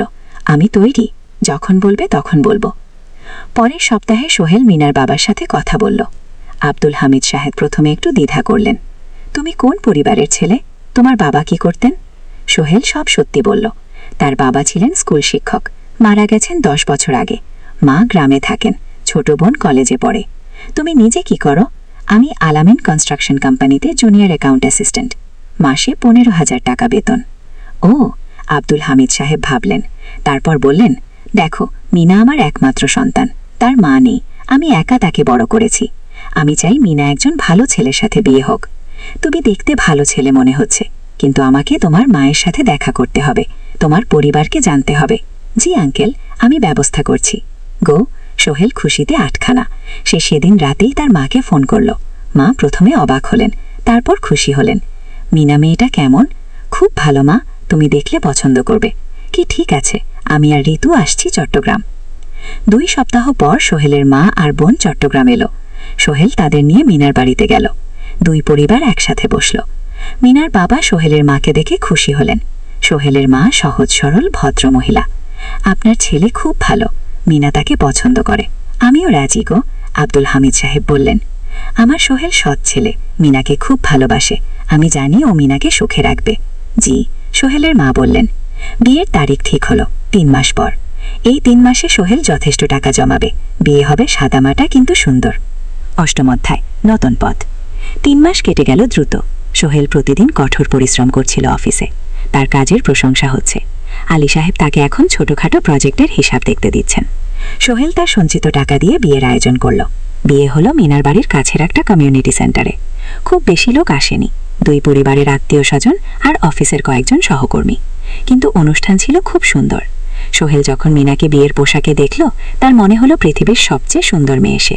লাল শাড়ি পরা, মুখে হালকা মেকআপ, কিন্তু তার স্বাভাবিক সৌন্দর্যই ছিল আসল। বিয়ের পর সোহেল একটা ছোট ফ্ল্যাট ভাড়া নিল। 2 রুমের ফ্ল্যাট, মাসে ভাড়া 5,000 টাকা। মিনা এখনও তার পড়াশোনা চালিয়ে যাচ্ছে। আরও 1 বছর বাকি গ্র্যাজুয়েশন শেষ হতে। সোহেলের মা আর বোন গ্রামে ফিরে গেল। মা বলে গেলেন, সোহেল মিনাকে ভালো রাখিস, মেয়েরা অনেক তাগ করে সংসার করতে গো। জানি মা গো। নতুন জীবন শুরু হলো। সোহেল সকালে অফিসে যায়, সন্ধ্যায় ফেরে। মিনা সকালে কলেজে যায়, দুপুরে ফিরে রান্না করে, ঘর গোছায়। সন্ধ্যায় দুজনে একসাথে বসে পড়াশোনা করে, গল্প করে, টিভি দেখে। জীবন সুন্দর ছিল, কিন্তু চ্যালেঞ্জও ছিল। মাসিক খরচ, ভাড়া 5,000, বাজার 3,000, বিদ্যুৎ গ্যাস 1,000, মায়ের জন্য 5,000, মিনার কলেজের খরচ 1,000 2, মোটে প্রায় 14,000 টাকা। বাঁচা তো মাত্র 1000 খানেক। কিন্তু সোহেল হাল ছাড়ল না। সেই সন্ধ্যায় একটা কম্পিউটার ট্রেনিং সেন্টারে পার্ট টাইম পড়ানো শুরু করলো। সপ্তাহে 3 দিন 2 ঘন্টা করে। এতে মাসে আরও 3000 টাকা আসতে লাগলো। মিনাও বসে থাকলো না। সে বাড়িতে বসে কয়েকজন স্কুলের ছাত্রছাত্রীকে টিউশন পড়াতে শুরু করলো। মাসে 2000 টাকা আয়। এভাবে কেটে গেল 6 মাস। দুজন মিলে পরিবার চালাচ্ছে, স্বপ্ন দেখছে। একদিন সোহেল বলল, মিনা, আমি একটা নতুন স্বপ্ন দেখছি গো। কি? আমি নিজে একটা ছোট্ট কনস্ট্রাকশন কোম্পানি খুলতে চাই। ছোট ছোট প্রজেক্ট নেব, বাড়ি মেরামত, ছোট বিল্ডিং বানানো, এসব। তোমার কি যথেষ্ট অভিজ্ঞতা আছে? আছে। আমি 2 বছর ধরে এই কাজের সাথে জড়িত, অনেক কিছু শিখেছি। আর আলী সাহেবও আমাকে সাহায্য করবেন। গো, কিন্তু টাকা কোথায়? কোম্পানি খুলতে তো অনেক টাকা লাগবে। জি, আমি জমাচ্ছি। আরও 1 বছর কাজ করব, তারপর চেষ্টা করব। মিনা তাকে সমর্থন দিল। তুমি পারবে সোহেল, আমি জানি গো। 9ম অধ্যায়, চ্যালেঞ্জের সময়। কিন্তু ভাগ্য সবসময় অনুকূলে থাকে না। সোহেল যখন স্বপ্ন দেখছিল নিজের কোম্পানি খোলার, তখনই একটা বড় সমস্যা এলো। আলী সাহেবের কোম্পানি একটা বড় প্রজেক্ট পেয়েছিল, একটা 10 তলা বিল্ডিং বানানোর কাজ। বাকিদের বেতন কমাতে হলো। সোহেলকে আলী সাহেব ডেকে বললেন, সোহেল, আমি তোমাকে রাখতে চাই, তুমি বিশ্বস্ত কর্মচারী, কিন্তু তোমার বেতন কমাতে হবে 15,000 থেকে 10,000। সোহেল মনে মনে চিন্তায় পড়ে গেল। 10,000 টাকায় সংসার চলবে কিভাবে? মায়ের খরচ, ভাড়া, বাজার সব মিলিয়ে তো 14,000 টাকা লাগে। কিন্তু সে কিছু বলল না। ঠিক আছে স্যার। বাড়ি ফিরে সোহেল মিনাকে সব বলল। মিনা চিন্তিত হয়ে গেল। এখন কি হবে? চিন্তা করো না, আমি পার্ট টাইম টিউশনের সময় বাড়াবো, আর তুমিও বেশি করে টিউশন নাও। কিন্তু আমার তো পড়াশোনাও আছে। জানি, কিন্তু এখন এটাই করতে হবে। সোহেল সন্ধ্যায় আরও 2 জায়গায় পার্ট টাইম কাজ খুঁজে। একটা দোকানে সন্ধ্যায় হিসাব দেখার কাজ পেল, মাসে 2000 টাকা। আরেকটা জায়গায় সপ্তাহান্তে কম্পিউটার রিপেয়ারের কাজ পেল, মাসে 1500 টাকা। মিনাও 3 জন নতুন স্টুডেন্ট নিল। টিউশনে তার আয় বাড়ল 2000 থেকে 3500-এ। কঠিন সময় ছিল। সোহেল সকাল 8টায় অফিসে যেত, সন্ধ্যা 6টায় ফেরত। তারপর একটু একটু বিশ্রাম নিয়ে 7:30টায় বেরোত পার্ট টাইম কাজে। রাত 10টায় বাড়ি ফেরত। রবি সোমবার কম্পিউটার রিপেয়ারের কাজ। মিনাও সকালে কলেজে যেত, দুপুরে ফিরে রান্না করত, তারপর বিকেলে টিউশন পড়াত, রাতে খাওয়া দাওয়ার পর পড়াশোনা করত। দুজনেরই শরীর খারাপ হতে শুরু করল। সোহেল একদিন অফিসে অজ্ঞান হয়ে পড়ে গেল। ডাক্তার দেখাতে নিয়ে গেল। ডাক্তার বলল, অতিরিক্ত পরিশ্রম, শরীরে পুষ্টির অভাব, ঠিকমতো খাচ্ছেন না মনে হচ্ছে। সত্যি কথা, খরচ বাঁচাতে সোহেল আর মিনা অনেক সময় কম খেত। মাংস, মাছ কিন্তু সপ্তাহে 1 দিন, বাকি সময় শাকসবজি, ডাল। মিনা সোহেলকে বলল, আর নয় সোহেল, তুমি এভাবে নিজেকে শেষ করছো। আমি পড়াশোনা বন্ধ করে দেই, আমি ফুল টাইম চাকরি করি। না সোহেল জোর দিয়ে বলল, তোমার পড়াশোনা বন্ধ হবে না, আরও মাত্র 6 মাস বাকি, তুমি গ্র্যাজুয়েট হবেই। কিন্তু তুমি? আমি ঠিক হয়ে যাব, চিন্তা করো না। আগে কিন্তু পরিস্থিতি আরও খারাপ হলো যখন সোহেলের মায়ের অসুখ হলো, হার্টের সমস্যা। হাসপাতালে ভর্তি করতে হলো, খরচ 5000 টাকা। সোহেলের হাতে এত টাকা কোথায়? সে করিম মামার কাছে ধার চাইল। করিম মামা 20,000 টাকা দিলেন। বাকি 3,000 টাকা সোহেল একটা এনজিও থেকে নিল। সুদের হার মাসে 2%। মায়ের চিকিৎসা হলো, তিনি সুস্থ হয়ে গেলেন। কিন্তু সোহেল এখন ইনের বোঝায় পড়ে গেল। প্রতি মাসে 3,000 টাকা করে কিস্তি দিতে হবে। সেই রাতে সোহেল আর মিনা বিছানায় শুয়ে কথা বলছিল। সোহেল বলল, মিনা, আমি মনে হয় ভুল করেছি, শহরে এসে বিয়ে করে তোমাকে কষ্টে ফেলেছি। মিনা তার হাত ধরল। না সোহেল, তুমি ভুল করনি। জীবনে এরকম খারাপ সময় আসে, কিন্তু এটা কাটিয়ে ওঠাই হলো আসল শক্তি। আমরা একসাথে আছি, একসাথে থাকব, সব কিছু ঠিক হয়ে যাবে। উনার কথায় সোহেল একটু সাহস পেল। হ্যাঁ, হাল ছাড়া যাবে না। 10ম অধ্যায়, আলোর দিকে। 3 মাস পরে পরিস্থিতি একটু ভালো হতে শুরু করল। আলী সাহেবের কোম্পানি একটা নতুন প্রজেক্ট পেল, একটা স্কুল বিল্ডিং বানানোর কাজ। কোম্পানি আবার স্থিতিশীল হতে শুরু করল। আলী সাহেব সোহেলকে ডেকে বললেন, সোহেল, আমি তোমার কঠোর পরিশ্রম দেখেছি। খারাপ সময়েও তুমি কোম্পানি ছেড়ে যাওনি, আমি কৃতজ্ঞ। আজ থেকে তোমার বেতন আবার 15,000 টাকা। সোহেল খুশি হয়ে গেল। ধন্যবাদ স্যার। ও গ্র্যাজুয়েশন শেষ করল, ভালো ফলাফল করল, সে এখন চাকরি খুঁজছে। একদিন মিনা একটা প্রাইভেট স্কুলের শিক্ষিকার ইন্টারভিউ দিতে গেল। ইন্টারভিউ ভালো হলো, তাকে নিয়োগ দেওয়া হলো, বেতন 12,000 টাকা। সেদিন সন্ধ্যায় দুজনে মিলে একটা ছোট্ট পার্টি করল। একটা বিরিয়ানি কিনল, কোমল পানীয় কিনল, দুজনে মিলে খেল। আমরা পেরেছি সোহেল, এমিনা বলল। হ্যাঁ, আমরা পেরেছি। এখন দুজনের মিলিয়ে আয় ২৭,০০০ টাকা। খরচ চালানোর পর প্রায় ১০,০০০ টাকা বাঁচে। সোহেল এই টাকা দিয়ে লেন শোধ করতে শুরু করল। পার্ট টাইম কাজগুলো ছেড়ে দিল, শরীরের যত্ন নেওয়া শুরু করল। আরও ৬ মাস পরে সোহেলের কাছে একটা বড় সুযোগ এলো। আলী সাহেব একদিন তাকে ডাকলেন। সোহেল, তুমি কি নিজের ব্যবসা করতে চাও? স্যার, আমি তোমাকে একটা ছোট্ট প্রজেক্ট দিতে চাই, একটা ৩ তলা বিল্ডিংয়ের কনস্ট্রাকশন। তুমি ম্যানেজ করবে, আমি শুধু সুপারভাইজ করব। লাভের ৫০% তোমার। সোহেল ভাবল, এটা একটা বড় সুযোগ, কিন্তু ঝুঁকিও আছে। যদি কাজটা ভালোভাবে না হয়? স্যার, আমি চেষ্টা করব, কিন্তু যদি ভুল হয়? ভুল হবে না, আমি তোমার উপর বিশ্বাস রাখছি, তুমি পারবে। সোহেল রাজি হয়ে গেল। এই প্রজেক্ট তার জীবনের টার্নিং পয়েন্ট হতে পারে। ১১ অধ্যায়, স্বপ্ন পূরণের পথে। পরের ৬ মাস সোহেল খুব কঠোর পরিশ্রম করল। প্রজেক্টটা ম্যানেজ করা সহজ ছিল না। শ্রমিক নিয়োগ, ম্যাটেরিয়াল কেনা, কাজের তদারকি, সময়মতো কাজ শেষ করা, সব দায়িত্ব তার। প্রথম ২ মাস খুব চাপের মধ্যে গেল। একদিন একজন শ্রমিক কাজ করতে গিয়ে আহত হল। সোহেল তাকে হাসপাতালে নিয়ে গেল, তার চিকিৎসার খরচ দিল। এতে প্রজেক্টের বাজেট একটু বাড়ল, কিন্তু সোহেল জানত এটা করা দরকার। আরেকদিন ভুল ম্যাটেরিয়াল ডেলিভারি হলো। সোহেল সেগুলো ফেরত পাঠালো, সঠিক জিনিস আনালো। এতে ৩ দিন দেরি হলো, কিন্তু কাজের মান ঠিক রইল। মিনা তাকে সবসময় সাপোর্ট করছিল। সে এখন চাকরিতে স্থিতিশীল। স্কুলের বাচ্চারা তাকে পছন্দ করে, প্রিন্সিপাল তার কাজে খুশি। প্রজেক্ট শেষ হলো ৬ মাসে, সময় মতো বাজেটের মধ্যে। বিল্ডিংয়ের মালিক খুব খুশি হলেন। তিনি আলী সাহেবকে ধন্যবাদ দিলেন।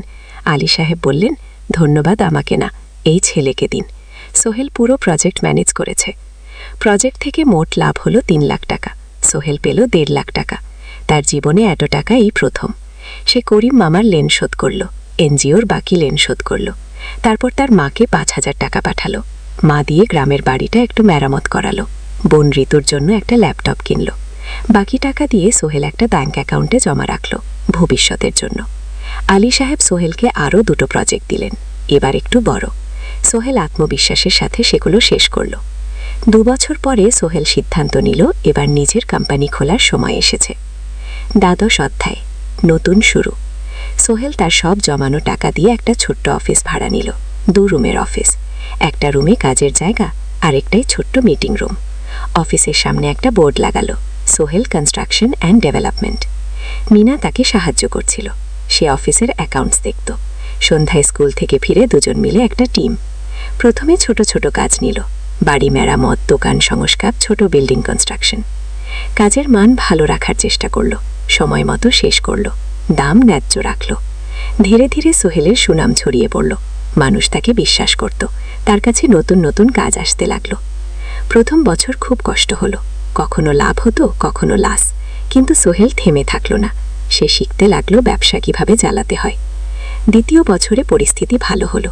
সোহেল এখন ৩ জন স্থায়ী কর্মচারী নিয়োগ দিল, একজন ইঞ্জিনিয়ার, একজন সুপারভাইজার, একজন অফিস সহায়ক। তৃতীয় বছরে একটা বড় প্রজেক্ট পেল, একটা স্কুল বিল্ডিং বানানোর কাজ, ৫ তলা বিল্ডিং। সোহেল পুরো মনোযোগ দিয়ে কাজটা করল। শ্রমিকদের ভালো বেতন দিল, ভালো ম্যাটেরিয়াল ব্যবহার করল, সময় মতো কাজ শেষ করল। স্কুল কর্তৃপক্ষ খুব খুশি হলো, তারা সোহেলের কাজের প্রশংসা করল। এই প্রজেক্ট থেকে সোহেল প্রায় ৫ লাখ টাকা লাভ করল। এই টাকা দিয়ে সে আরও ভালো একটা অফিস নিল, আরও কর্মচারী নিয়োগ দিল। এখন তার কোম্পানিতে ১০ জন স্থায়ী কর্মচারী। প্রজেক্ট অনুযায়ী আরও শ্রমিক নিয়োগ দেওয়া হয়। ১৪ অধ্যায়, পরিবার। এদিকে সোহেল আর মিনার সংসারেও খুশির খবর এলো। মিনা গর্ভবতী। ৯ মাস পর তাদের একটা মেয়ে হলো, নাম রাখো সারা। সারা যখন জন্মালো, সোহেলের মা আর বোন চট্টগ্রামে এলো। মা ১ মাস থেকে গেলেন, মিনাকে সাহায্য করলেন। সোহেল এখন একটা বড় ফ্ল্যাট ভাড়া নিয়েছে, ৩ রুমের ফ্ল্যাট। একটা রুমে সোহেল, মিনা, একটাই সারা, আরেকটাই অতিথি রুম। মায়ের জন্য সোহেল সিদ্ধান্ত নিল তাকে চট্টগ্রামে নিয়ে আসবে। গ্রামে একা থাকা ঠিক না, কিন্তু মা রাজি হলেন না। বাবা, আমি গ্রামেই থাকব, এখানে আমার পরিচিত মানুষ আছে। তোর বোনকে নিয়ে যা, ও ঢাকায় পড়ছে, চট্টগ্রামে এনে ভালো কোথাও ভর্তি করিয়ে দিই। সোহেল তাই করল। ঋতুকে চট্টগ্রাম বিশ্ববিদ্যালয়ে ভর্তি করিয়ে দিল। ঋতু এখন সোহেলের ফ্ল্যাটে থাকে, বিশ্ববিদ্যালয়ে পড়ে। সোহেলের মনে হলো তার জীবন এখন পরিপূর্ণ। স্ত্রী, মেয়ে, বোন সবাই তার কাছে। ব্যবসা ভালো চলছে, মা গ্রামে সুখে আছেন। 14 অধ্যায়, সফলতা শিখে। 5 বছর কেটে গেল। সোহেল এখন একজন সফল উদ্যোক্তা। তার কোম্পানি কি সোহেল কনস্ট্রাকশন অ্যান্ড ডেভেলপমেন্টই এখন চট্টগ্রামে বেশ পরিচিত। প্রায় 30 জন কর্মচারী তার অধীনে কাজ করে। সোহেল এখন শুধু ছোট প্রজেক্ট করে না, বড় বড় প্রজেক্টও করে। একটা 8 তলা বিজনেস কমপ্লেক্স বানানোর কাজ পেয়েছে। একটা হাসপাতাল বিল্ডিংও বানাচ্ছে। মিনা এখনও স্কুলে পড়ায়, সে এখন ভাইস প্রিন্সিপাল। সাথে সোহেলের কোম্পানির অ্যাকাউন্টস ম্যানেজার। দুজন মিলে ব্যবসা চালায়। সারা এখন 4 বছরের, স্কুলে ভর্তি হয়েছে। খুব চালাক মেয়ে। ঋতু বিশ্ববিদ্যালয় থেকে গ্র্যাজুয়েট হয়ে একটা ব্যাংকে চাকরি পেয়েছে। একদিন আলিশা